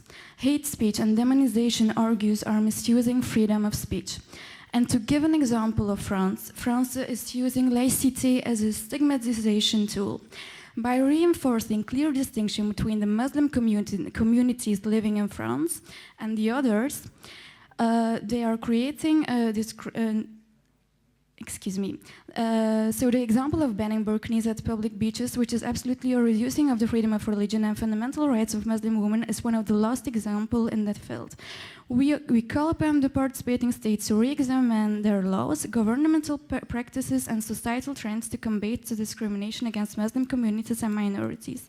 And at least we ask OC to give financial support to ODIHR so that we can do on capacity building. I thank you for your attention. Thank you. Now we'll hear from the Values Foundation, followed by the Association of Religious Organizations of Kazakhstan. Thank you, Mr. Moderator. I am Timothy Maliko from the Value Foundation in France. I wish to raise the matter of religious minorities having the right to perform the legal civil marriage in their churches. In my country, France, it remains illegal to get married in a church before the civil marriage in a town hall, and is a criminal offense. This situation goes back to the Napoleonic Code.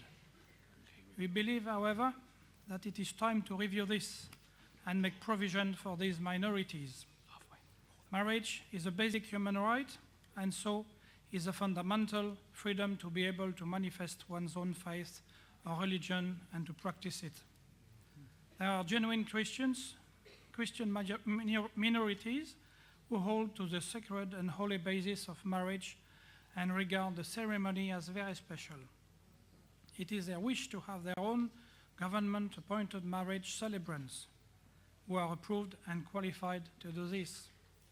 There is no reasonable grounds why these churches should be denied this freedom.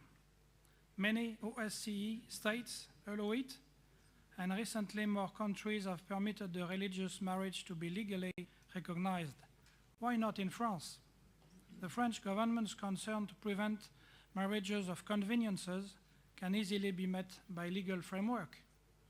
We recommend that the French government reviews this situation and find a way to allow religious groups to perform the civil marriages in their churches.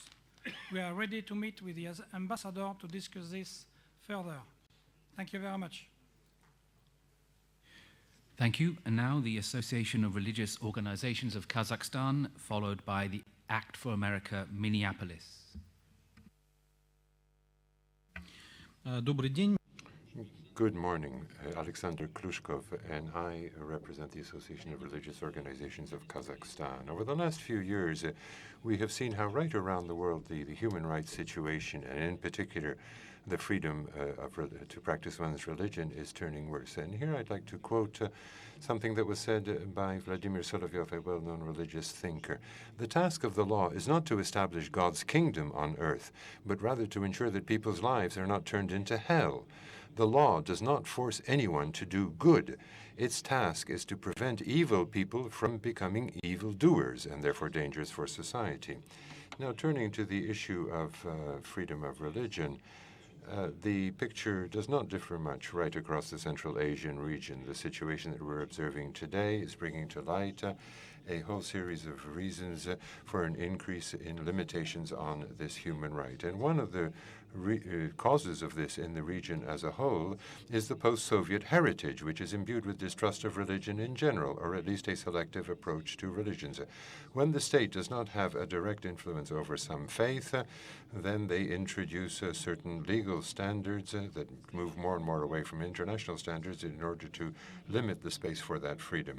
At the present time, the Parliament of Kazakhstan is looking at a draft law on combating extremism and terrorism, and this is to introduce amendments into a whole series of other laws and a number of codes in order to strengthen the fight against terrorism and extremism. Now, the proposals included concerning religions are of great concern for many because they limit in an absurd way the freedom of religion. And this really reminds us of a sort of a holdover from the socialist past. This is not in accordance with pioneering or leading practice in the human rights field. And today my recommendation is an appeal to all of those who work in the sphere of human rights protection. Don't set aside what is happening today in Kazakhstan. Pay more attention from the international community to the danger for a limitation of the freedom of religion in the whole Central Asian region. Thank you. Now to be followed by Pax Europa, Austria. Thank you, ladies and gentlemen. Debbie Anderson, Act for America, Minneapolis. Thank you, ladies and gentlemen. In order to defend freedom of religion and belief, one threat is being ignored: Islamic terrorism, also known as jihad. Since 9/11, there have been over 29,000 lethal jihad attacks across the globe, including many attacks on targets in OSCE NATO countries. The security problem is getting worse, not better. During the second week of September 2016 in my home state of Minnesota, a Somali American entered a shopping mall, asked shoppers if they were Muslims, and stabbed those who were not. Why is this not a hate crime? After stabbing 9 people, the attacker was shot and killed by an off-duty police officer. Despite clear evidence that this was a targeted attack on non-Muslims, American authorities refused to address the known motivations and aims of the perpetrator, contrary to OSCE recommendations. Thus, this implicit threat to non-Muslims remains unchallenged. To raise the question is to be accused of engaging in hate speech, yet the facts speak for themselves. As Minneapolis, Minnesota is a model city for countering violent extremism, this attack can also be considered an example of how the CVE strategy, so heavily promoted by the OSCE, is not achieving its stated goals. Therefore, Act for America Minneapolis recommends that jihad, violence against non-Muslims, should explicitly be declared a threat to freedom of religion and belief, that OSCE participating states clearly identify the motivations and aims of jihadist attacks.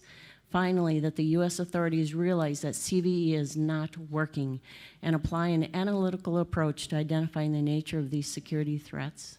Thank you. Thank you. Next, Pax Europa Austria, followed by the Center for Security Policy. Good day, distinguished delegates. I'm Henrik Clausen from Pax Europa Austria. Freedom of belief and the freedom not to have one is vital to general freedoms and must be defended against all threats to it in order to guarantee our security. Then we need to differentiate between religious and political systems. A political system is not a religion, nor is a body of law. Seeking to impose certain political or legal systems are not religious activities, they are political, and imposing that does not violate the freedom of religion. Now it happens that there exists an apartheid-style legal system that discriminates people according to their religion, opposes equal rights for women, and even dictates capital punishment for apostasy. This legal system is named Sharia and is at odds with democracy and human rights, as stated by the European Court of Human Rights, 2003. The Islam-related security problems that we are currently witnessing relates directly to attempts to introduce Sharia law in our free societies by peaceful or violent means. This can be dealt with under the law. A best practice example of this is how the US tried and convicted many organizations related to the Holy Land Foundation. It is the view of BPE Austria that we can resolve our Islam-related security problems by refusing any attempts to introduce Sharia into our countries. This will protect freedom, women, and human rights, including the rights of Muslims to practice a purely religious Islam. Pax Europa Austria thus recommends that the OSCE guidelines of freedom of religion be amended to clarify this distinction between religious and political activities, that OSCE participating states actively identify Islamic organizations that promote Sharia, and that organizations promoting Sharia should be considered political and therefore be denied religious status. Thank you. Thank you. We will now hear from the Center for Security Policy, followed by the distinguished representative of the Holy See.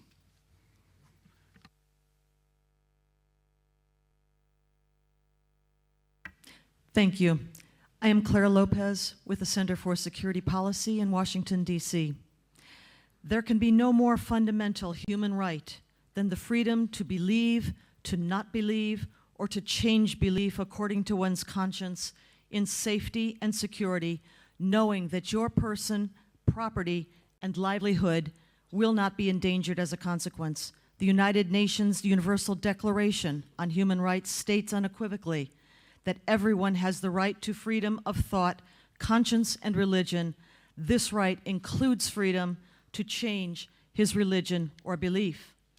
And yet, we know that under Islamic law, which is binding on all Muslims everywhere in the world, the decision to leave Islam is considered treason and carries the death penalty. Sahih Bukhari records that Muhammad said, "Whoever changes his Islamic religion, kill him." So how do we reconcile such doctrine with the ideals of the United Nations and this OSCE organization? What should be our response when heroes of our time, a Magdi Alam, a Rifka Berry, a Nani Darwish, and Ayan Hirsi Ali are pronounced apostates and must live their lives under death threats and intimidation for their courage? If we are true to the ideals and principles that come to us through natural law, we stand with Muslims, we stand with former Muslims, and all people who yearn to live free. I recommend and urge all of us to unite in defense of the right of all people everywhere to live in security, no matter their decisions in matters of faith and belief. Thank you. Thank you. Now the distinguished representative of the Holy See, to be followed by the distinguished representative of Azerbaijan. Thank you. Mr. Moderator, during the negotiations which led in 1975 to the adoption of the Helsinki Final Act, it was the Holy See that called upon the participating states to recognize explicitly the right to religious freedom, seeing in this fundamental right the protection of freedom and democracy. Now, all OSCE participating states, and indeed all states, are bound to protect and promote this right. And any violation of it must be met with the unified opposition of all and their firm commitment to correct such injustices, regardless of the faith of the victim or their belonging to the majority or minority religion in a given society. The Holy See recalls that as a fundamental human right, the freedom of religion or belief is not granted or given to its citizens by a state. The state is duty-bound to recognize and protect it, including, of course, its free and full exercise. As a result, for civil authorities, and in particular for the state, the principle of religious freedom represents an inherent limit to the state's power, a power which is necessary, but which may often be invasive. It is to the historical credit of Christianity that in separating that which belongs to Caesar from that which belonged to God, it created the possibility for the existence of the secular state. Now, the term secular state is not to be understood as a state which is indifferent to religion, or worse still, as an agnostic state. Rather, it implies a state which, being aware of the value of religious belief for many of its citizens and of the important role of religious communities in society, allows everyone to live and act in accordance with the dictates of his or her own conscience, both alone or in community with others, while equally respecting those who do not profess any belief system. Mr. Moderator, the full text of my statement will be circulated later. Thank you very much. Thank you very much. We will now hear from the distinguished representative of Azerbaijan, to be followed by the distinguished representative of Ukraine. Thank you, Mr. Moderator. For centuries, representatives of different religions, cultures lived in peace and dignity in Azerbaijan. Thus, in separate period, Heathenism, Zoroastrianism, Judaism, Christianity, Islam, and other religious beliefs were spread in the country and had mutual influence on each other. And today, many of religions which were spread in the country historically continue to maintain their existence, as well as new religious movements spread and operate freely throughout the country. Unlike many other countries in the world, there is no discrimination, no social hostility, and no organized manifestation of anti-Semitism in Azerbaijan. Religious leaders of Islam, Christian, and Judaism do not compete against each other when preaching to their faith. This is a country of which approximately 65% is Shia and 35% Sunni treat each other in a respectful manner.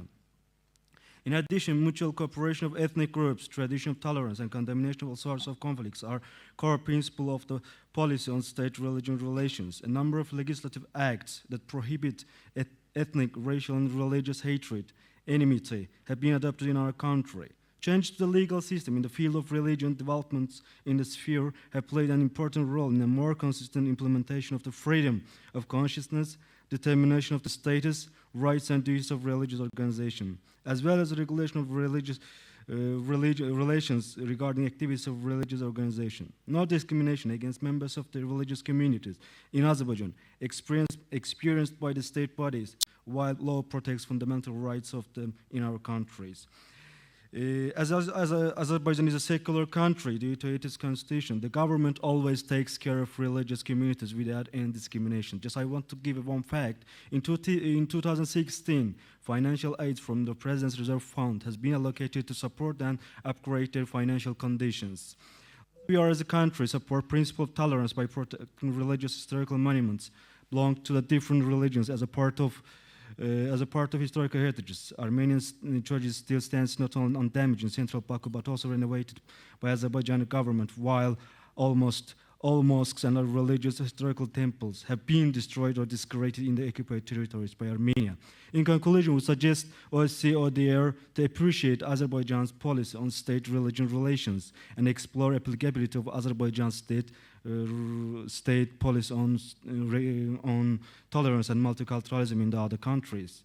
Azerbaijan government continues to support religious communities amid humanitarian and economic crisis where some countries failed. Thank you for your attention. Thank you. I just wanted to just offer a comment as we proceed here, that clearly in this session we are dealing with some very complex issues and some very sensitive issues about which we will no doubt feel passionately, and however, we are of course aware of the human dimension commitments that have been entered into by participating states and by which all of us strive to adhere to. So then in the spirit of those commitments, and particularly in the spirit of mutual respect and understanding, we proceed to deliver our statements and our thoughtful reflections. This is something that I appeal to all of you to remember as we move forward in this final hour or so of this session. So I will now ask the distinguished representative of Ukraine to be followed by Netzwerk Muslimische Zivilgesellschaft to take the floor. Thank you. Thank you, Mr. Moderator. This year is important for Ukraine in terms of celebrating several events directly related to the sphere of freedom of religion. 25 years from the date of adoption of the state law on religious freedom, and 20 years of creating the All-Ukrainian Council of Churches and Religious Organizations, the unique inter-religious structure that unites 19 religious bodies and totally combined 84% from almost 36,000 of religious organizations functioning in the country. Ukraine religious law is assessed by the different international institutions and experts as a document that completely implements all European standards and approaches, like granting a possibility for the religious communities to function without the state registration, and presupposing a possibility for any religious community for free defining their subordination and free changing of this subordination. Among the priorities of the government in the sphere of religious freedom, we can mention the next several ones. Increasing mutually useful cooperation with the church organization, finding a way for inclusion of the representatives of the civil society into the decision-making process. Finally, paying a special attention toward the situation with the religious freedom on the territories temporarily uncontrolled by the Ukrainian government in Crimea and the certain areas of Donbass. Our special concern is about several particular targeted communities like Crimean Tatars. Around 700 their spiritual communities have been acting in Crimea without the state registration before the Russian occupation. We are afraid that the whole system of those communities will disappear as a consequence of the violation of their rights. Finally, I would like to pay one more attention to the problem of hostages and illegally detained persons in certain areas of Donbass controlled by the Russia separatist forces. Among those hostages is one of the most famous religious studies scientists from Donetsk, Igor Kozlovsky, who was illegally arrested in this native city by separatists 8 months ago. Thank you. Thank you. We will now hear from Netzwerk Muslimische Zivilgesellschaft, followed by Soteria International. Thank you. My name is Gözde Taşkaya, and I'm here as a representative for Netzwerk Muslimische Zivilgesellschaft, which is a loose network and was founded in the course of the resistance against the Austrian Islam law. The Islam law is basically a law to prevent radicalism from occurring and to have a tighter control of its Muslim community. It has nothing to do with real freedom of religion and belief, because even the phrasing of the law proves that this is a security law which puts Muslims under general suspicion. The Islam law is a proof of unequal treatment of Muslims in Austria in comparison to all the other religious societies. For detailed information, you can read the OSCE report about the Austrian Islam law. By the way, thank you for that. However, Muslims feel cheated because the religious institutions are politically influenced. Neither laws nor governmental organizations should prevent the Muslim community to be a part of the society. An example for that is the burkini ban and the constant claim in the political discourse to ban the veil from public areas. Our recommendations are: politics should keep out of the internal religious affairs. Therefore, we recommend a repeal of the new Islam law and an amendment of the Islam law of 1912 in close cooperation with representatives of different Muslim associations. This is why we recommend that there should be ODIHR representatives who observe the situation of human rights in the respective countries. Furthermore, we recommend every state to configure an institution in support with ODIHR, which is legally obligated to check if they are an unconstitutional legal situation and if they cause unequal rights because of ethnicity, gender, or religious beliefs. I want to add something. Islamophobia and criticism of Islam are two different things. We welcome this criticism of Islam, but you have to accept that hate speeches are misused of freedom of speech, and we will not accept that. As a Muslim activist, born and raised in Austria, I can say that no one is trying to bring the Sharia law to Austria. Those who claim that this is going to happen, like Pax Austria, are those who are unwilling to see and talk about the truth, the rise of Islamophobia. Thank you. Thank you. Next, Soteria International, followed by Pax Europa. Mr. Moderator, ladies and gentlemen, I am Camelia Marin from Soteria International. In our globalized society, we are witnessing a restriction on the freedom to choose a spiritual path due to the fact that society understands the actions of individuals in a local paradigm of behavior that is appropriate to the rules of social life in a respective region. We have arrived in a time where certain behaviors, rituals, or actions related to a spiritual path can be considered as material elements of criminal behavior simply because they do not fall within the behavioral limits known and accepted by society. As an example, we look at what is known as karma yoga, which is a spiritual path of altruistic actions done with sincere aspiration to help the others. Analyzing the definition of the crime of human trafficking, we can clearly see that at any moment, any action of karma yoga made in a spiritual community becomes an element of the crime of human trafficking. Let us not forget that the purpose of law is to regulate social relations, and rules of conduct are in constant evolution, bearing the imprint of each individual that is part of society. Analysis of a person's actions must take into account their spiritual particularities, and ignoring them is a clear violation of their fundamental rights. Spiritual communities such as Ananda Assisi in Italy, the Deutsche Academy für Traditional Yoga in Germany, and the Missa Yoga School in Romania are some cases when karma yoga has been misinterpreted as human trafficking. Recommendations.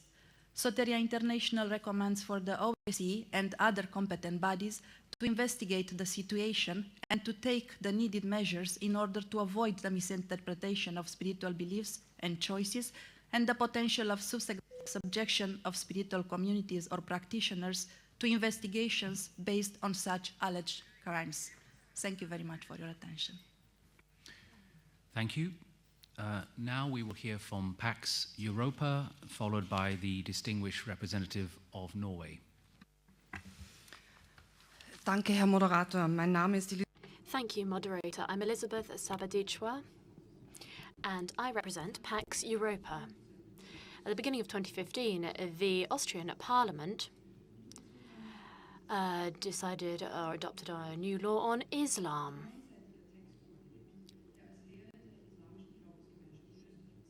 We submitted a 9-page text to the Austrian Muslim community, but none of the text was in line with their Islamic requirements or in the Constitution. The aim of this law is to ensure that then a designation of religious community can be done so long as it is not contrary to the law.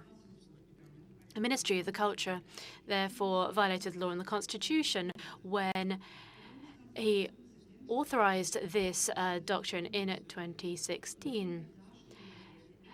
However, this authorization was defended in 2016. The Therefore, all of the legal provisions stipulated in the Constitution were swept aside, as was stipulated in a number of laws, and particularly as regards the exercise of Islam. He once again exclusively targeted Islam, a particular interpretation of the law according to which the law would not be competent to cover this. The approach of the government, as well as the conception of the law in Islam, are contradictory to the aims of OSCE, which notes that religion is not in contradiction with security. The Austrian government, as well as its parliament, re-established the validity of law and constitutional provisions and legal standards as they are founded on European values. Thank you very much. Now we will hear from the distinguished representative of Norway, followed by Türkische Gemeinschaft Schweiz. Thank you, Mr. Moderator. Ensuring freedom of thought, conscience, religion, or belief is fundamental to my government. To be able to exercise freedom of religion, citizens must be able to practice their religion without fear of discrimination. Norway will therefore launch an action plan against anti-Semitism in the beginning of October. We have a small Jewish community, and there have been no serious violent anti-Semitic incidents in Norway. Still, anti-Semitism seems to be on the rise. The government has therefore engaged the Jewish community, other civil society organizations, academics, media, and relevant institutions in a discussion of how to prevent prejudice and discrimination against Jews. The result is an action plan covering a broad range of topics. No less than 6 ministers have signed the action plan. Allow me to mention a few points. Preventing anti-Semitism in schools will be strengthened as part of the broader efforts to teach respect, mutual understanding, human rights, and democracy. This includes more knowledge of Jewish culture and history and training of teachers. Support for Jewish museums and cultural institutions will contribute to better knowledge and understanding. Registering hate crimes is a general priority for the police. Anti-Semitic hate crime will now be specified in the statistics. Surveys of attitudes towards Jews and other minorities will be conducted every 5 years. It is important to monitor changes in these attitudes. The government will increase its support to the Center for Studies of the Holocaust and Religious Minorities, as well as to other research institutions working on anti-Semitism and Jewish culture. Norway will cooperate with international organizations, including the International Holocaust Remembrance Alliance, the Council of Europe, and not least ODIHR, in combating anti-Semitism. Thank you, Mr. Moderator. Thank you.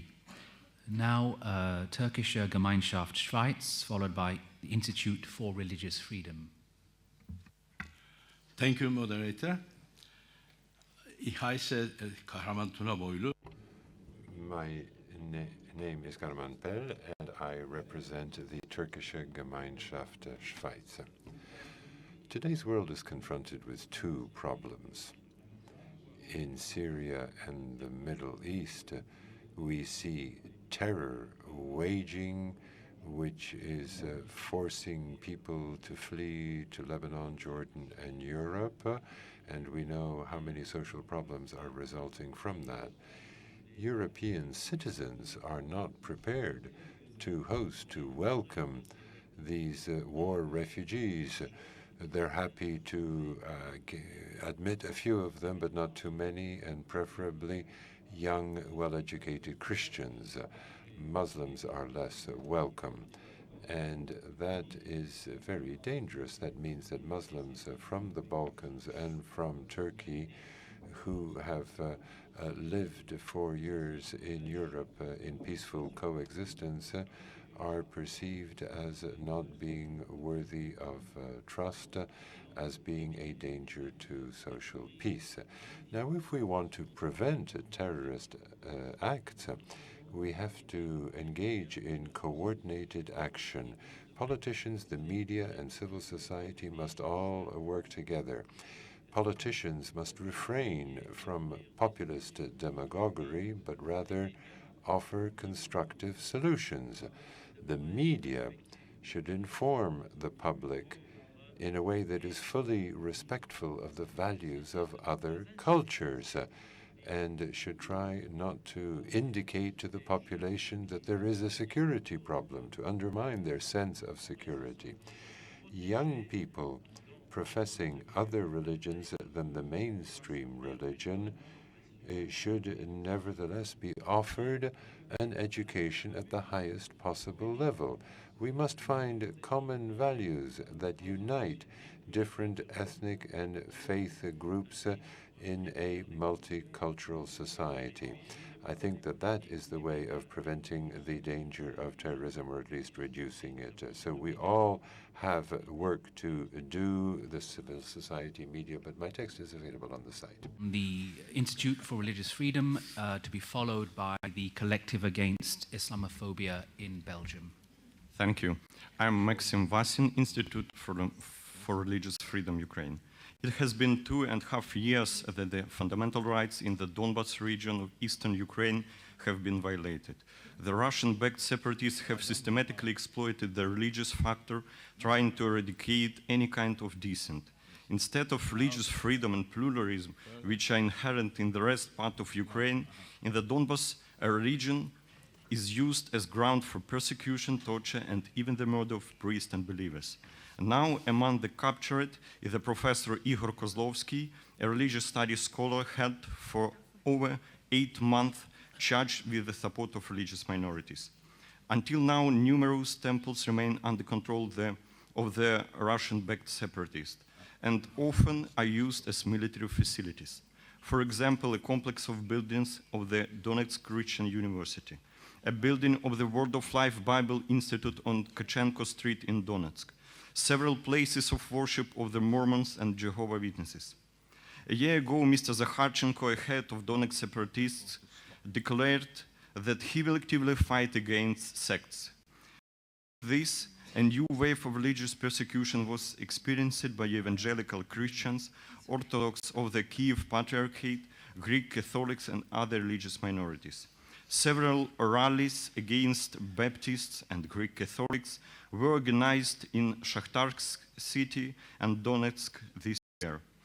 We recommend to participating states to expand the mandate of the OSCE Special Monitoring Mission in Ukraine to include the investigation of the numerous incidents of religious persecution by pro-Russian militants in the Donbas. Also, it is necessary to prepare a special report on the situation with eastern Ukraine after such monitoring. And the issue of religious freedom should also become a part of a negotiation in the Minsk and nomadic formats.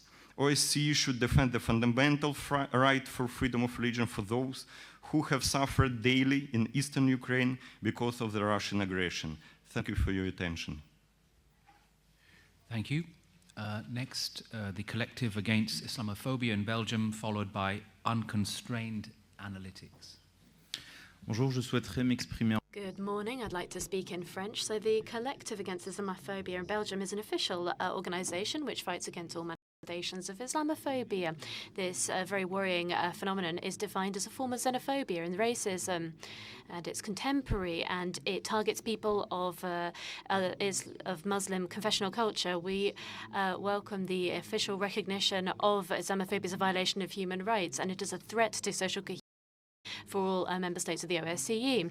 The establishment in each state of a national plan to counteract Islamophobia, so as to reduce hate on one hand, and a social cohesion of plan in order to ensure that Muslim citizens can contribute and participate in the social, economic, and political life of their country, as is the case particularly amongst Roma populations today.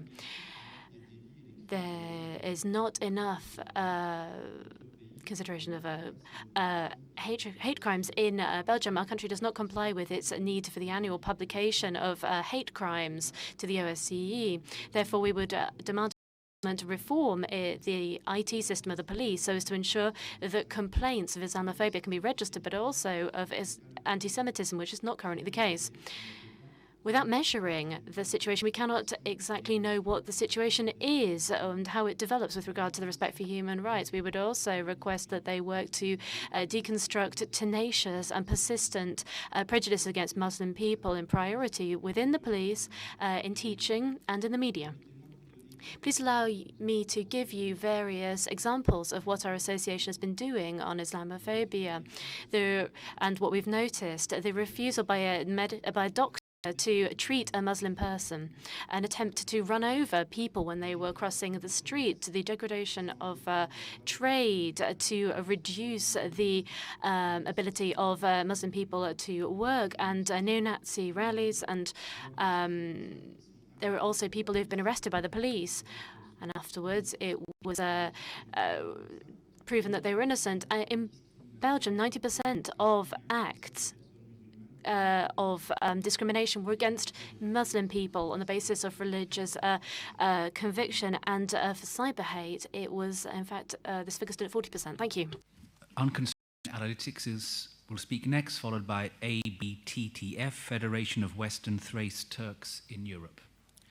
Thank you, Mr. Moderator. Ladies and gentlemen, my name is Stephen Coughlin. I represent Unconstrained Analytics.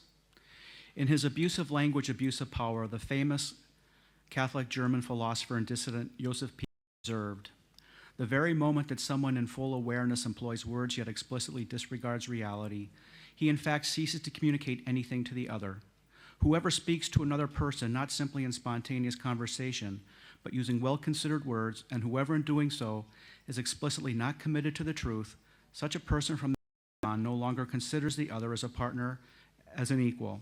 In fact, he no longer respects the other as a human person." In yesterday's intervention, the point was made that in the name of hate speech, everyday law-abiding citizens find their freedom of expression under attack. Attacks based on hate speech, in fact, become the true language of stereotyping, stigmatization, and discrimination. The example given was Islamophobia from a side event at the 2013 OSCE meeting here in Warsaw, where we got principals to admit that Islamophobia had no core definition. In a side event yesterday, we again asked, can you define Islamophobia? The answer we got was, 1, Islamophobia doesn't apply to normal disagreements; 2, that it was Islamophobic to ask the question; 3, that there would be no definition provided in that forum because 4, we all know what it means; and 5, that Islamophobia should be criminalized. After providing the intervention, we heard from an NGO and a participating state that they accused us in our interventions of constituting hate speech that cannot be tolerated, to the approving applause of some without any correction by the OSCE moderator: stigmatization and discrimination. Why isn't it a threat when someone says that failure to designate a crime is detrimental to international peace? These hate speech narratives are designed to intimidate otherwise ordinary citizens. Unconstrained Analytics recommends that OSCE and all participating states rethink the role they play in facilitating attacks on freedom of speech masked in sophisticated narratives that pretend to uphold those freedoms when in fact they suppress them. Thank you. Thank you. Now ABTTF, Federation of Western Thrace Turks in Europe, followed by the distinguished representative of France. Thank you, Mr. Moderator. Melek Kırmacı Arık, ABTTF. The religious autonomy of the Turkish minority in Western Thrace in Greece has been undermined through several practices without prior consultation with the minority representative over years. There is a duality today: the muftis appointed by the state and the muftis elected by the Turkish minority in the region of Western Thrace, which cannot be accepted by us. The other important problem in the religious field in recent years is that under a law adopted in 2013, the government appointed Islamic religious instructors to teach Islam to the minority children in public primary and secondary schools and the mosques under the auspices of the appointment muftis, whom members of the Turkish minority do not recognize. This law was implemented first in the public schools, then in the mosques of the Turkish minority of Western Thrace. It should be reminded that the mother tongue of the Turkish minority is Turkish, and the minority children in public schools will learn their religion in Greek.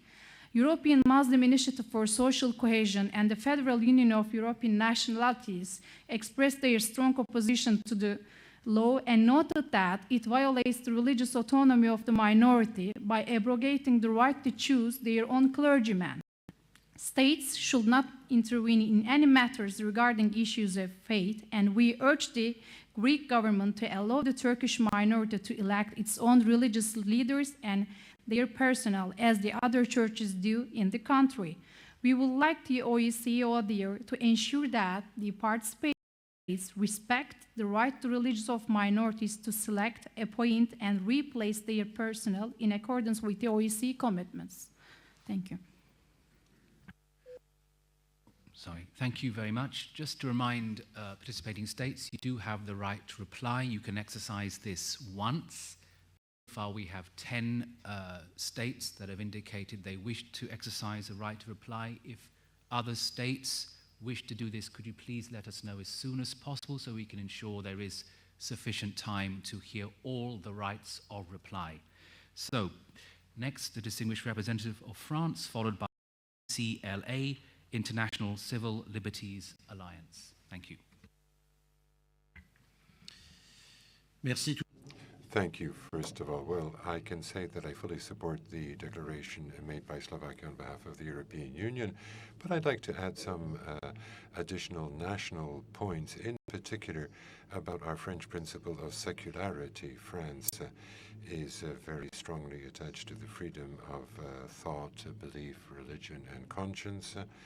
That principle really underpins our model of secularity. Secularity is not an opinion amongst others, but it is the freedom to hold an opinion, whatever opinion one wants.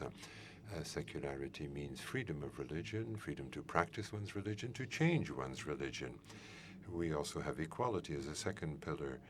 The state guarantees equality among all citizens, whatever their religion, which means that the state is religiously neutral. And our third pillar is fraternity. All citizens are freely, jointly to build a society of citizens. So secularity does not mean difference or hostility to religions. The state engages in regular dialogue based on mutual trust with religious representatives. Secularity does not mean stigmatization. It is exercised under the rule of law. The decisions of the public authorities can always be appealed against, confirmed, or rejected by the courts, as we saw in the Burkini case with the Supreme Administrative Court. As a recommendation, we recommend all member states that they implement through appropriate legislation and through the rule of law, with the possibility of appeal, full guarantee for the freedom of religion and belief. We encourage interreligious dialogue as an antidote to hate speech and intolerance, and we are opposed to the breaking up of the international corpus or dividing it along religious or ethnic lines, and we call on all institutions and participating states actively to promote the universality of human rights for all individuals with no discrimination. Thank you. Thank you. Regarding the rights to reply, each state will have 1 minute to exercise their right of reply, and at the moment 13, so that will happen just before the end of the session, around about 1:45, unless that list extends. So next, ICLA, International Civil Liberties Alliance, followed by FEMISO, the Forum of European Muslim Youth and Student Organizations. Bonjour, je parlerai. Good morning. I'm going to speak in French on behalf of the International Civil Liberties Alliance. Amongst the participating countries in the OSCE, the strategies implemented to combat the diffusion of content provoking hatred, discrimination, and violence are often undermined in the case of problematic Islamic organizations by a tactic of hiding behind a religious or cultural status. In the Western world, in the broader sense, the very high level of protection of activities which are declared to be religious ensures an impunity de facto and legal impunity to anti-democratic organizations which overtly promote Sharia as a mode of social organization. I would cite as an example the multitude of front organizations and brothers operating in our respective countries, like the UOIF in France, but there are many others. Yet Sharia, due to its perfectly checkable and variable characteristics, is a system which destroys human rights in general, democracy in particular. Sharia is a system promoting violence and a law discriminating between individuals on the basis of their belief or their sex. It is a system which is evidently incompatible with the concept of equality before the law and individual freedom. The European Court of Human Rights confirms this in its judgment of the 13th of February 2003, indicating that, and I quote, Sharia is incompatible with the fundamental principles of democracy. However, various Muslim organizations promoting Sharia simply because they find themselves as being religious or cultural organizations operate freely. They open schools and teaching structures, and then, without any serious monitoring, they indoctrinate the youth, aiming to completely reject values promoted within the OSCE. Naive discourse on multiculturalism and diversity can no longer continue to make think that this problem is going to disappear on itself. It's only increasing, and it provokes dislocation of societies to the west of Vienna. A recommendation, the International Civil Liberties Alliance recommends the development of legal measures aimed to allow participating countries to re-qualify any organization participating in teaching, promotion, or application of rules of Sharia as anti-democratic political organizations.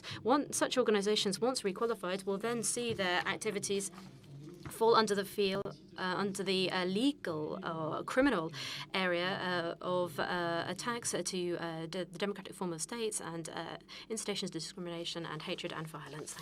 Call on FEMISO, Forum of European Muslim Youth and Student Organizations, and then the Church of Scientology Human Rights Office, please.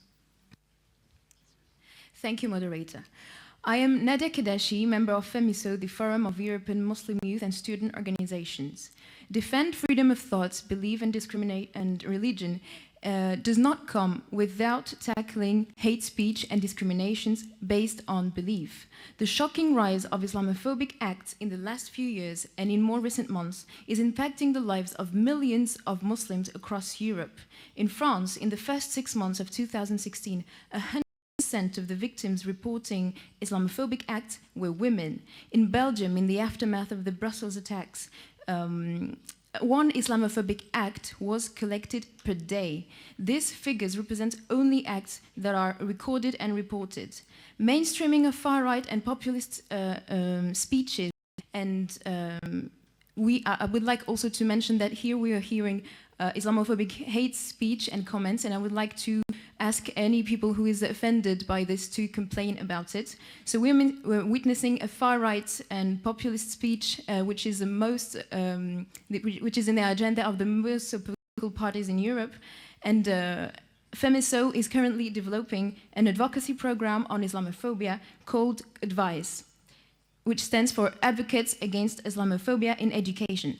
This is a consortium that brings together Freischesset from Sweden, the FEMISO, Forum of European Muslim Youth and Student Organizations in Brussels, International Alert from UK, Étudiants Musulmans de France from France, Symbiosis, as well as the European Network Against Racism. I will finish with 3 recommendations towards the European countries and EU institutions. FEMISO is calling for the official recognition of Islamophobia with a clear working definition. We understand Islamophobia as a specific form of racism that refers to acts of violence and discrimination, racist speech. Islamophobia has nothing to do with the criticism of Islam. We are calling for the harmonization of data collection related to Islamophobic hate crimes and a closer collaboration with the Gender Equality Unit to address the specific issue of multiple discrimination affecting Muslim women. Thank you. Thank you. Now we will hear from Church of Scientology Human Rights Office, followed by Open Viewpoint Public Foundation. Thank you. My name is Eric Roux, and I represent the Church of Scientology Human Rights Office.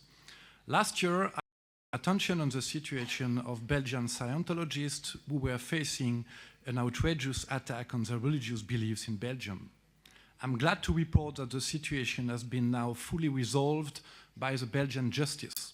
So that year it's a good news, and I'm sorry for that. On 11 March 2016, in a landmark decision, the Court of First Instance of Brussels found in favor of defendants and completely dismissed all charges against the Church of Scientology of Belgium, the Church of Scientology International European Office for Public Affairs, and 11 Scientologists who were former clergy members. The 173-page judgment, issued after a 7-week trial following an intrusive 18-year investigation, scrutinized and evaluated the evidence in great detail before unequivocally rejecting all charges and acquitting all defendants. The presiding trial court judge found that the entire proceedings are declared inadmissible for a serious and irremediable breach of the right of to a fair trial. The court also criticized the prosecutor and investigators for prejudice against Scientology and its parishioners, noting that the evidence clearly reveals a presumption of guilt and a total lack of objectivity. This groundbreaking decision has far-reaching implications beyond Belgium. It establishes a precedent that it offends fundamental human rights to put a religion, its doctrines, and its beliefs on trial, and presumes that anyone who chooses to follow that religion is somehow guilty of a crime. So I invite you to read our full submission on the HDIM website, as it contains much more details on this very interesting ruling. Thank you very much. Thank you. Now we will hear from Open Viewpoint Public Foundation, followed by Set My People Free. Just to remind speakers that if you do have recommendations, could you bring them forward first and speak to them first in your presentation? That would be very helpful. So, Open Viewpoint Public Foundation.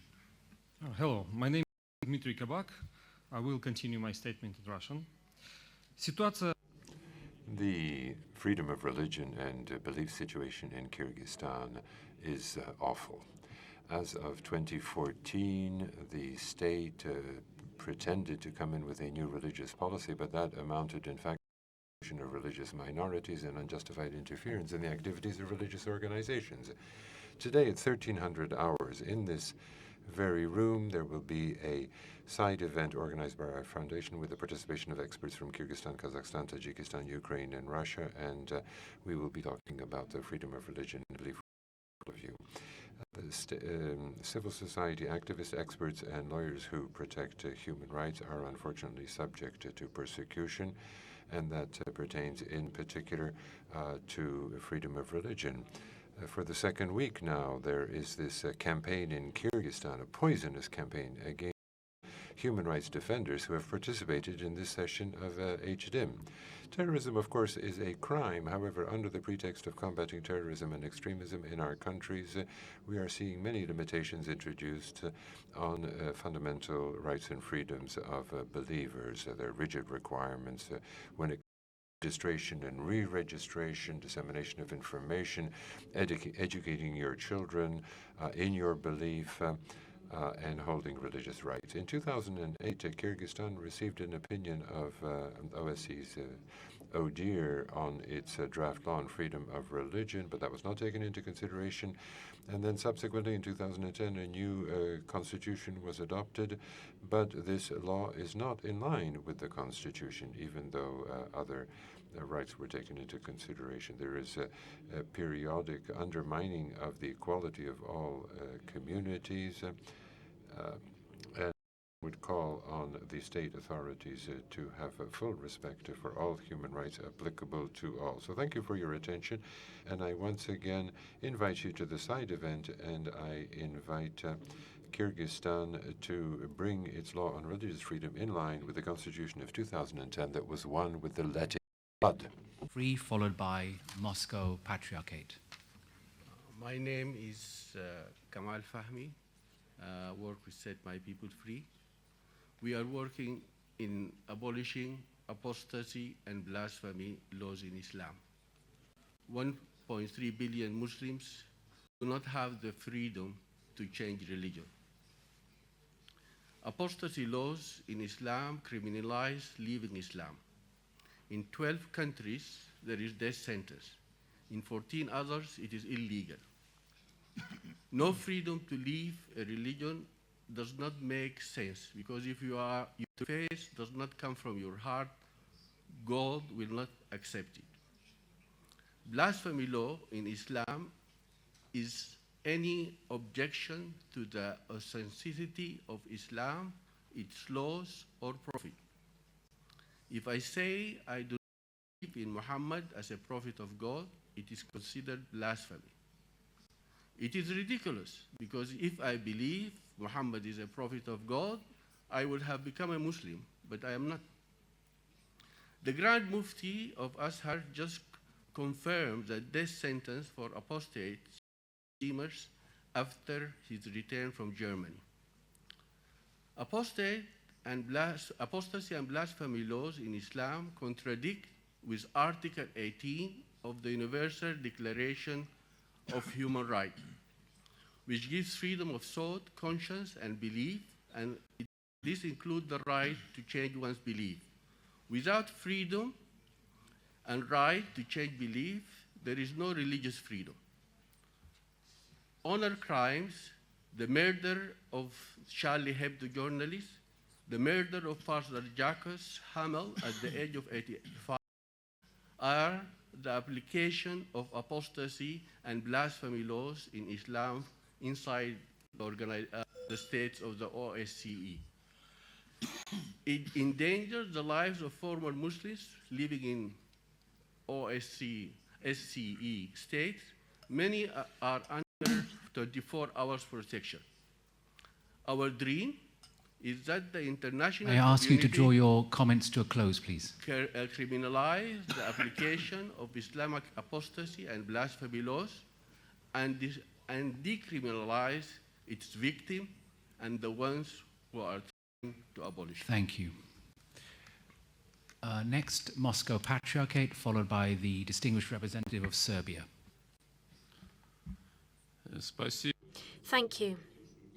I'm Mr. Shulgan from the Moscow Patriarchate. You might think that in some countries in Europe, one confession covers a number of other confessions given falsified documents, and all of this with the support of local authorities. The issue of people's communities belonging to various confessions is under.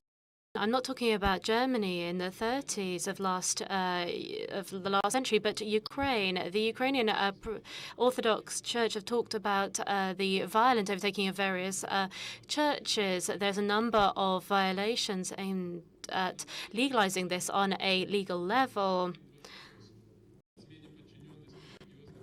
The law 4821 on religious organizations allows municipal communities to be involved in a religious community's work.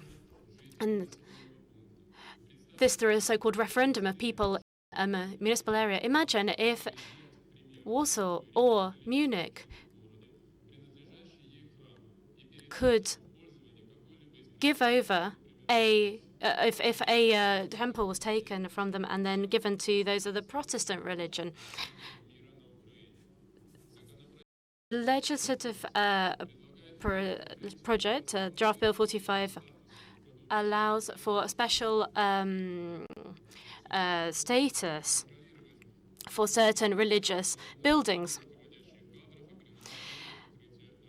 And recently, this kind of instruments have been used in Ukraine, but they were used before under Stalin's regime.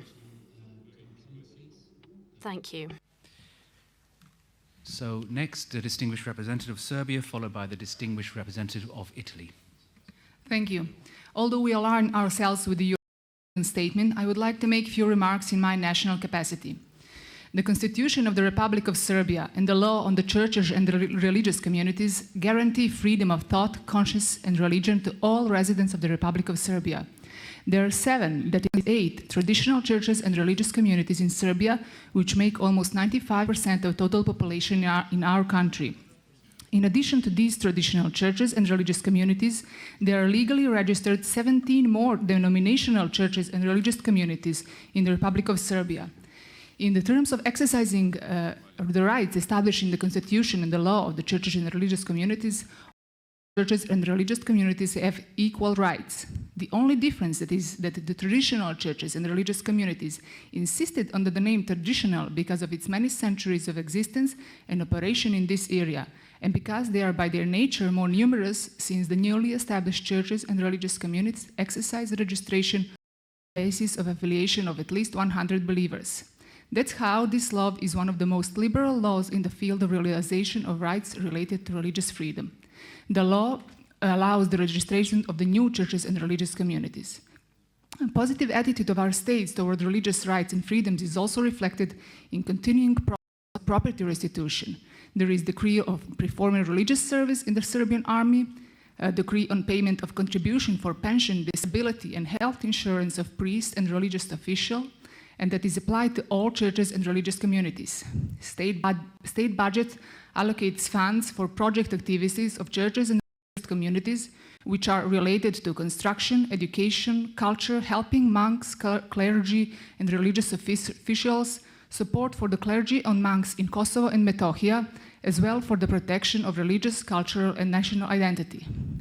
Property and status of the Serbian Orthodox Church in Kosovo and Metohija are under constant attempt of unilaterally proclaimed independent Kosovo to enter UNESCO as a flagrant example of the aggressive policy of the provisional institution of self-government in Pristina is prevented. Serbia continues diplomatic and every other campaign against attempts of falsifying history and appropriation of heritage, that is, against the deprivation of the rights of Serbs and the Serbian Orthodox Church in its own identity. My full statement will be distributed and available online. Thank you. Thank you very much. Now I kindly call on the distinguished representative of Italy to be followed by the distinguished representative of Morocco. Grazie, signor moderatore. L'Italia. Thank you very much. Thank you very much, moderator. We support what was stated on behalf of the EU, but it is my honor and pleasure to speak in the name of Italy to convince you of the extent to which we are committed to combating anti-Semitism in my country, which is unfortunately still present. In 2015, a Hebrew documentation funded by taxpayer money inventoried some 100 anti-Semitic acts in 2015, an increase over 2014. These included graffiti, verbal abuse, insulting individuals who wore Jewish insignia, various statements on the internet, on the web.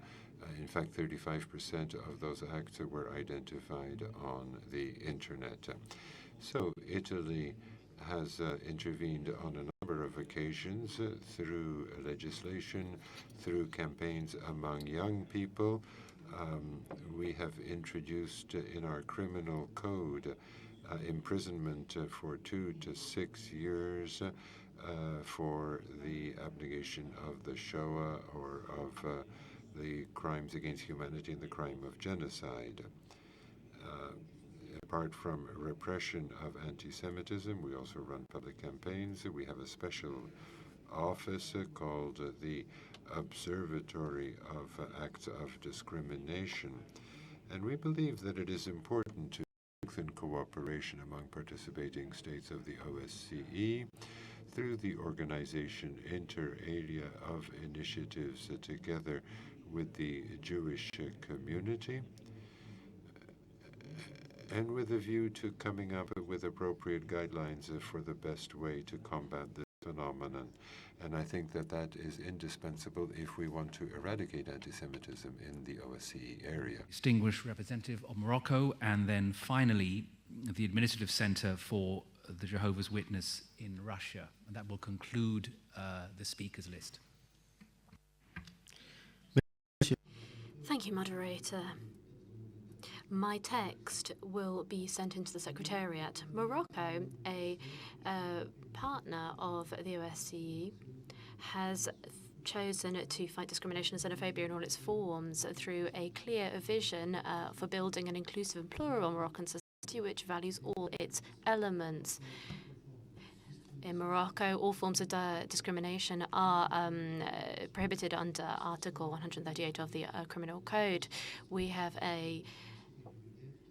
working to address the issue of foreign people in regular This is linked to the issue of migration and asylum. We are trying to ensure full integration of immigrants and their protection in our country. During a speech made last August, the head of state called for the creation of an association to bring together various religions in order to address extremism. We held a conference in Marrakesh on the protection of minorities under Islam. This brought together people from across the Muslim world, and it published the Marrakesh Declaration on the rights of religious minorities in the Islamic world. Finally, I would like to highlight that the community in Morocco have also really seen real cultural renaissance thanks to the opening of a museum on Moroccan Judaism in Casablanca, and there have been various visits to Morocco of Jewish pilgrims from various countries around the world. Thank you. Thank you very much. And now the last speaker on this speakers list is the Administrative Center for Jehovah's Witness, Russia. Please. Thank you, Mr. Moderator. At this conference, we already heard the challenges Jehovah's Witnesses face in Russia. I just want to reiterate and state that Russian authorities continue to conduct an aggressive and orchestrated campaign to suppress the religious activity of Jehovah's Witnesses. And since 2010, 88 religious publications of Jehovah's Witnesses were placed on the federal list of extremist materials and are actually banned in Russia. And the Administrative Center of Jehovah's Witnesses gave instruction to all the congregations not to use this literature, but they are effectively planted in our places of worship in order to charge us with extremist activity. A local prosecutor even seeks to ban a modern Bible translation published by Jehovah's Witnesses as extremist. On March 2nd this year, the Russian Federation Prosecutor General's office issued an official warning letter to our center located near St. Petersburg for alleged extremist activity. And the warning demanded that the center eliminate all violations of face liquidation. Didn't specifically mention what we need to do. However, we try to obey the law and not to use these publications. So we challenged this in the court, and the hearing is scheduled for October 12 this year. Nearly every week, Russian media publicizes slanderous reports about Jehovah's Witnesses, and they effectively form negative public opinion that results in hate crimes, including assaults, vandalism. In summary, more than any other democratic country in the world, authorities in Russia are persecuting Jehovah's Witnesses. We are open for discussion, and we respectfully ask to stop misapplying legislation on extremists to the peaceful worship of Jehovah's Witnesses. Thank you. Thank you. So we're now going to reset the timer to 1 minute, because we have 15 rights of reply and we have about 14 minutes left. So we will just go over the time session, and apologies to the interpreters for that. So without further ado, call on Armenia, to be followed by Kazakhstan. Thank you, Mr. Moderator. Full statement will be distributed. In response to Azerbaijan, thousands of ethnic Azeris from Iran every year freely pray in the Shia mosque in the center of my capital. I invite delegation of Azerbaijan to join them. I would like to ask a question to the delegate of Azerbaijan. How many Armenians pray in the church in Baku with a demolished cross, which was turned into a storage site? I'd like to raise a specific case of expropriation by Turkish authorities of the Armenian church St. Kyriakos and its land property in Diyarbakir city. It is the biggest Armenian medieval church in the Middle East, dating back to 14th century. This expropriation is a violation of freedom of religion and belief. We have raised this issue a number of times at PC. The Turkish side has pledged to respond, but so far no response was received. Under the Treaty of Lausanne, Turkey agreed to grant full protection to the churches and religious property of non-Muslim minorities. Kiev decision, OSCE Kiev decision on freedom of religion and belief refers to return of religious property, not its expropriation. We hope that the church will be returned to the Armenian community. Thank you very much. Thank you. Just to remind distinguished representatives of participating states in exercising the right of reply, it is indeed that. It is a reply to something that has been said in relation to your state etc., etc. I'm sure you know that well, so apologies for repeating that. With that in mind, I now ask Kazakhstan to be followed by Uzbekistan. I'm with the Kazakhstan embassy in Warsaw. Right from the outset, I'd like to declare that we do not accept the charges leveled by the New Life Bible Center. The citizens who have been charged after an investigation were charged with something that has nothing to do with religion, but they were involved in violation of tax laws, financial fraud, and in fact engaged in sexual harassment against staff members of that religious group. In fact, the authorities of the Republic of Kazakhstan are obligated to open such investigations when such events occur, and that's in accordance with international standards. I would like to respond to the remarks that said that we violate the religious rights of people. We have one source for the of religious minorities and we also would propose that you assess the real situation in the Republic based on the real situation.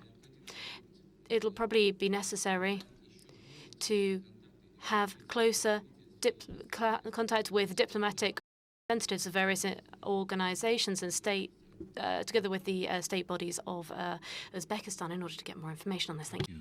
France, followed by Bulgaria. First of all, on the Krise case, liberty of belief is constitutional. It's guaranteed by the law of 1905, and that is why various governments have recognized the very important role played by the FECRIS, this center, which combats sects. That is very important to respect the dignity and the freedom of individuals. Second, on the Burkini, I would invite members of this assembly to take into consideration the situation in France, which is determined not so much by decisions taken by 19 mayors out of 36,000 mayors, but rather the decree handed down by the Supreme Administrative Court. Insofar as marriage is concerned, the situation is simple. The separation of church and state means that the state does not interfere in religious affairs and churches do not interfere in state affairs. And for a religious marriage to have any consequences, it must be preceded by a civil marriage. Thank you. On the representative of Bulgaria, to be followed by Turkey. Thank you, moderator. I exercise my right to reply with respect to the statement made by the Muslim denomination in Bulgaria. I would like to point out that at this stage, we're not in a position to comment on pending proposals at the National Assembly. Bulgaria is pursuing a consistent policy aimed at preventing and eliminating any forms of discrimination and promoting mutual understanding and tolerance among persons belonging to different ethnic, religious, or linguistic grounds. The Constitution of Bulgaria prohibits racial discrimination, intolerance, and xenophobia in the most categorical manner. The constitutional principle has been embodied in all branches of the domestic legislation, and Bulgaria has a comprehensive and solid legal framework in this regard. Bulgaria is also a party to the core UN and Council of Europe human rights instruments, which are part of our domestic legal order. However, we would like to point out that as a state party to the National Covenant on Civil and Political Rights, Bulgaria has an obligation to ensure to everyone the right to freedom of thought, conscience, and religion. Thank you. Thank you. Turkey, to be followed by Azerbaijan. Thank you, Mr. Moderator. I'd like to address two issues raised by civil society today that weren't addressed in my right of reply used yesterday morning. First, under Turkey's secular system, both Muslim and non-Muslim religious communities cannot uphold legal personality. Therefore, there is no discrimination whatsoever as regards any specific religious community. Muslim and non-Muslim religious communities can and do conduct their affairs which require legal personality via foundations. And I'd like to remind that there is no OSCE commitment to grant legal personality to religious communities. Second, the issue of the ecumenicity of the Greek Orthodox Patriarch. Well, this is a matter of theological and doctrinal debate within the Orthodox Church. In his dealings with third parties, the Patriarch is free to use the term ecumenical, and the Patriarchate suffers no lack of international recognition. And let me close by quoting two sentences from the relevant Venice Commission opinion of 2010, and I quote, "There is no indication that the Turkish authorities prevent the Patriarchate from using this title. The Turkish authorities are under no positive obligation to themselves use this title." Thank you. Thank you. Azerbaijan, followed by Austria. Rafi Gurbanov from State Committee on Religious Association. With regard to intervention of the police interventions, we would like to highlight that such cases only and only happened when they are in violations of the law, and under any circumstance should it be interpreted as a freedom of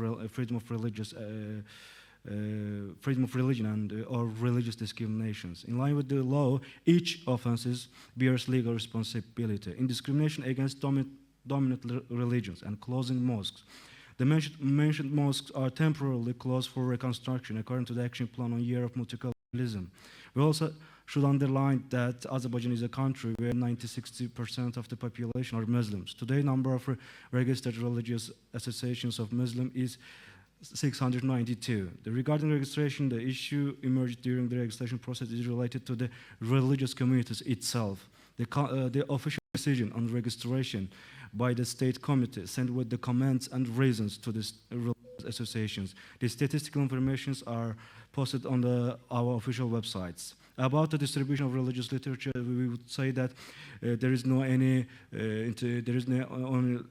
limits on the distribution of all registered religious literatures. Just I want to mention one fact that from April 2015, from 2015 to September 2016, 400,000 Jehovah's Witness literatures have been registered in my committee.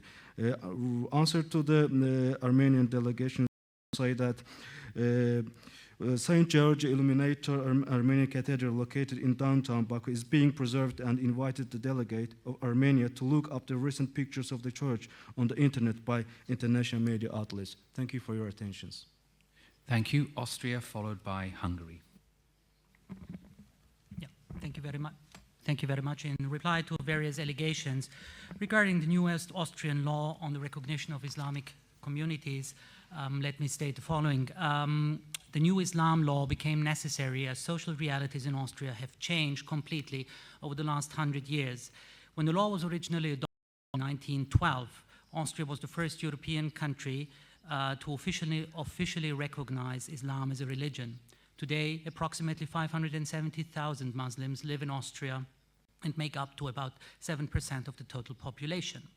It was the express wish of the Islamic community in Austria that a new legal basis be created, and the community was comprehensively involved in all phases of the development in the development process, which took about 3 years from 2012 to 15. Also, the Islamic Alevi community was involved and supported the draft, as it was voted by the Parliament on February 25th, 2015, and entered into force in March 2015. According to the legal analysis of the Austrian authorities, all the measures of the law are in line with the European Court of Human Rights case law, as according to Article 9.2 of the European Convention of Human Rights. Thank you very much. Thank you. Hungary, followed by the Holy See. Thank you very much, Mr. Moderator. I would like to react to the statement made by the Forum for Religious Freedom. The reason behind the introduction of a new church law in 2011 was that the previous liberal legal framework unfortunately had been massively misused. The new act went through several examinations. Among others, the Council of Europe Venice Commission and the Hungarian Constitutional Court made an opinion on it. None of these actors found the violation of the freedom of religion and belief, but had concerns in connection with the process of registration. With regard to the decision of the European Human Rights, let me underline that the implementation is not ignored by the government, but it's an ongoing process. The government reached a final agreement with 6 applicants and partial agreement with another 3. In connection with the remaining 7, we are waiting for the final decision on the compensation by the court. After long and extensive preparation, the government submitted the draft amendment to the church law to the parliament in 2015. The draft addressed the concerns, among others, modify the registration procedure by putting it to the judiciary and set up objective criteria. Without the support of the opposition, the amendment had not been adopted. Finally, let me stress the freedom of religion and belief granted by the fundamental law of Hungary, and the full exercise of it is ensured individually and collectively. Thank you, Mr. Moderator. Thank you. Holy See, followed by the United States. Mr. Moderator, with regard to a statement made by one NGO on the schools run by Catholic entities in Ireland, the Holy See wishes to note that such schools are managed by different entities inspired by Catholic faith, but in no way depending from the Holy See, while subject to Irish laws and authorities, and the right of parents to ensure the religious and moral education of their children in conformity with their own convictions, read jointly with the right to autonomy of religious communities, implies the right of religiously inspired schools to freely decide on the admission of their own students. Thank you, Mr. Moderator. Thank you. United States, followed by Greece. Thank you. With respect to comments concerning RCVE policy, and as our president has said, ISIL and Al-Qaeda want to claim that they are the true leaders of over 1 billion Muslims. That is their propaganda. If we fall into the trap of painting all Muslims with a broad brush, we're doing their work for them. Secondly, with respect to the recommendation to expand the mandate of the SMM in Ukraine to include monitoring of religious freedom, we would note that the mandate of the monitoring organization already includes the ability to do such monitoring, and we will pass that recommendation on to their leadership. Thank you. Thank you. Now Greece, followed by Ireland. Thank you, Mr. Moderator. In reply to 2 NGO statements, I would like to stress that Greece assigns the muftis to their office in accordance with Islamic tradition, fully respecting religious freedoms and rights. The so-called elected muftis are not officially recognized, despite attitudes of evident disrespect to the existing legislation and provocative attitude. The state does not obstruct their activities, showing maximum tolerance and restraint. Furthermore, it is self-evident that there can be no analogy with the election of the ecumenical patriarch. We have adopted, in addition, special measures to specifically address financial issues of the Muslim charitable foundations despite the challenging financial situation of the country, such as the exemption of property used for charitable purposes. By virtue of the law, the members of the 3 main management committees are to be elected.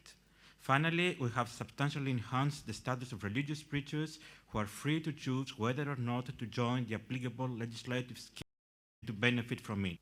Likewise, minority pupils can freely decide whether they wish to attend the Quranic classes or not. Thank you, Mr. Moderator. Thank you. Ireland, followed by Ukraine. The delegation of Ireland has listened carefully to what Atheist Ireland had to say earlier today. The substance will be conveyed to the relevant Irish authorities. Thank you. Thank you. Ukraine and then Belgium. We would like to answer on the completely unconstructive and openly aggressive speech of the representative of the Moscow Patriarchate, which is actually a very good example of the practice. Instead to install permanent and fruitful communication with the state officials, representatives of this church in Ukraine and their leaders from Moscow Center, in the classical tradition of the Moscow propaganda, which was mentioned in this hall several times already, continues to use provocative and speculative rhetorics that doesn't have any relation to the realities of the religious life in our country. That is obvious using of this session for misleading this particular and broader audience. Last year, with the support of the special program of the OSCE for freedom of religion, we organized in Ukraine 11 meetings, and the principle of the mentioned draft 4821 about a possibility for any religious community to change their canonical subordination were discussed in details. This draft has passed through many discussions on several expert council and religious science scientists. And finally, despite the situation in Russia, any communities in Ukraine have an unlimited right to demonstrate any canonical subordination and to change this subordination. This is one of the all-European principles in the sphere of church-state relations. We can find it in corresponding OSCE recommendation. And building a new liberal society that is free from state protectionism will continue to follow these principles. Thank you. Belgium and then finally Albania.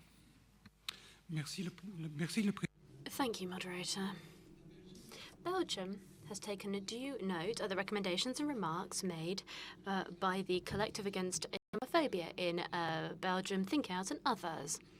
Belgium has appropriate legislation aimed at punishing any call for violence or hate. Anyone who believes themselves to be the victim of discrimination on the grounds of ethnicity, belief, or any other reason can lodge a complaint with the competent court. The Interfederal Center for Equal Opportunities is not able to provide differentiated statistics on hate crimes against people of Islamic faith or anti-Semitism crimes or crimes against LGBTI people or others. The Belgian government is fully aware of this and is going to designate a new contact point as soon as possible. Thank you very much, moderator. Thank you. And finally, Albania. Mr. Moderator, so I just took this opportunity to raise an issue presented here by the representative delegate of Serbia in regard of membership of Kosovo to UNESCO. We, as neighboring countries of Kosovo, would like to have Kosovo on our side, even in UNESCO, because that will be on the benefit of the people of Kosovo, of its minorities over there, including the Serbian minority, but at the same time into the service of culture, education, and science in Kosovo, and a peaceful and progressive situation into the region. And I guess that this is not the way to address this issue into a distinguished conference like this that has to do with anti-discrimination, against hate of speech, and also which serves and should serve to cooperation. Thank you. Thank you. And that concludes this working session. Like to thank those in front of me, to thank the interpreters, and with apologies for the overrun, the slight overrun. To my right, Joel, Fis, and in absentia, Nabila Felt for their splendid introductions, and colleagues to my left and behind me for their assistance. And of course, to thank you very much, members of the audience, representatives of participating states, civil society, other organizations, for your patience, contributions to this session. Just to remind you that the speakers list for the next session opens an hour in advance. That'll be at 2 o'clock. The session starts at 3 o'clock.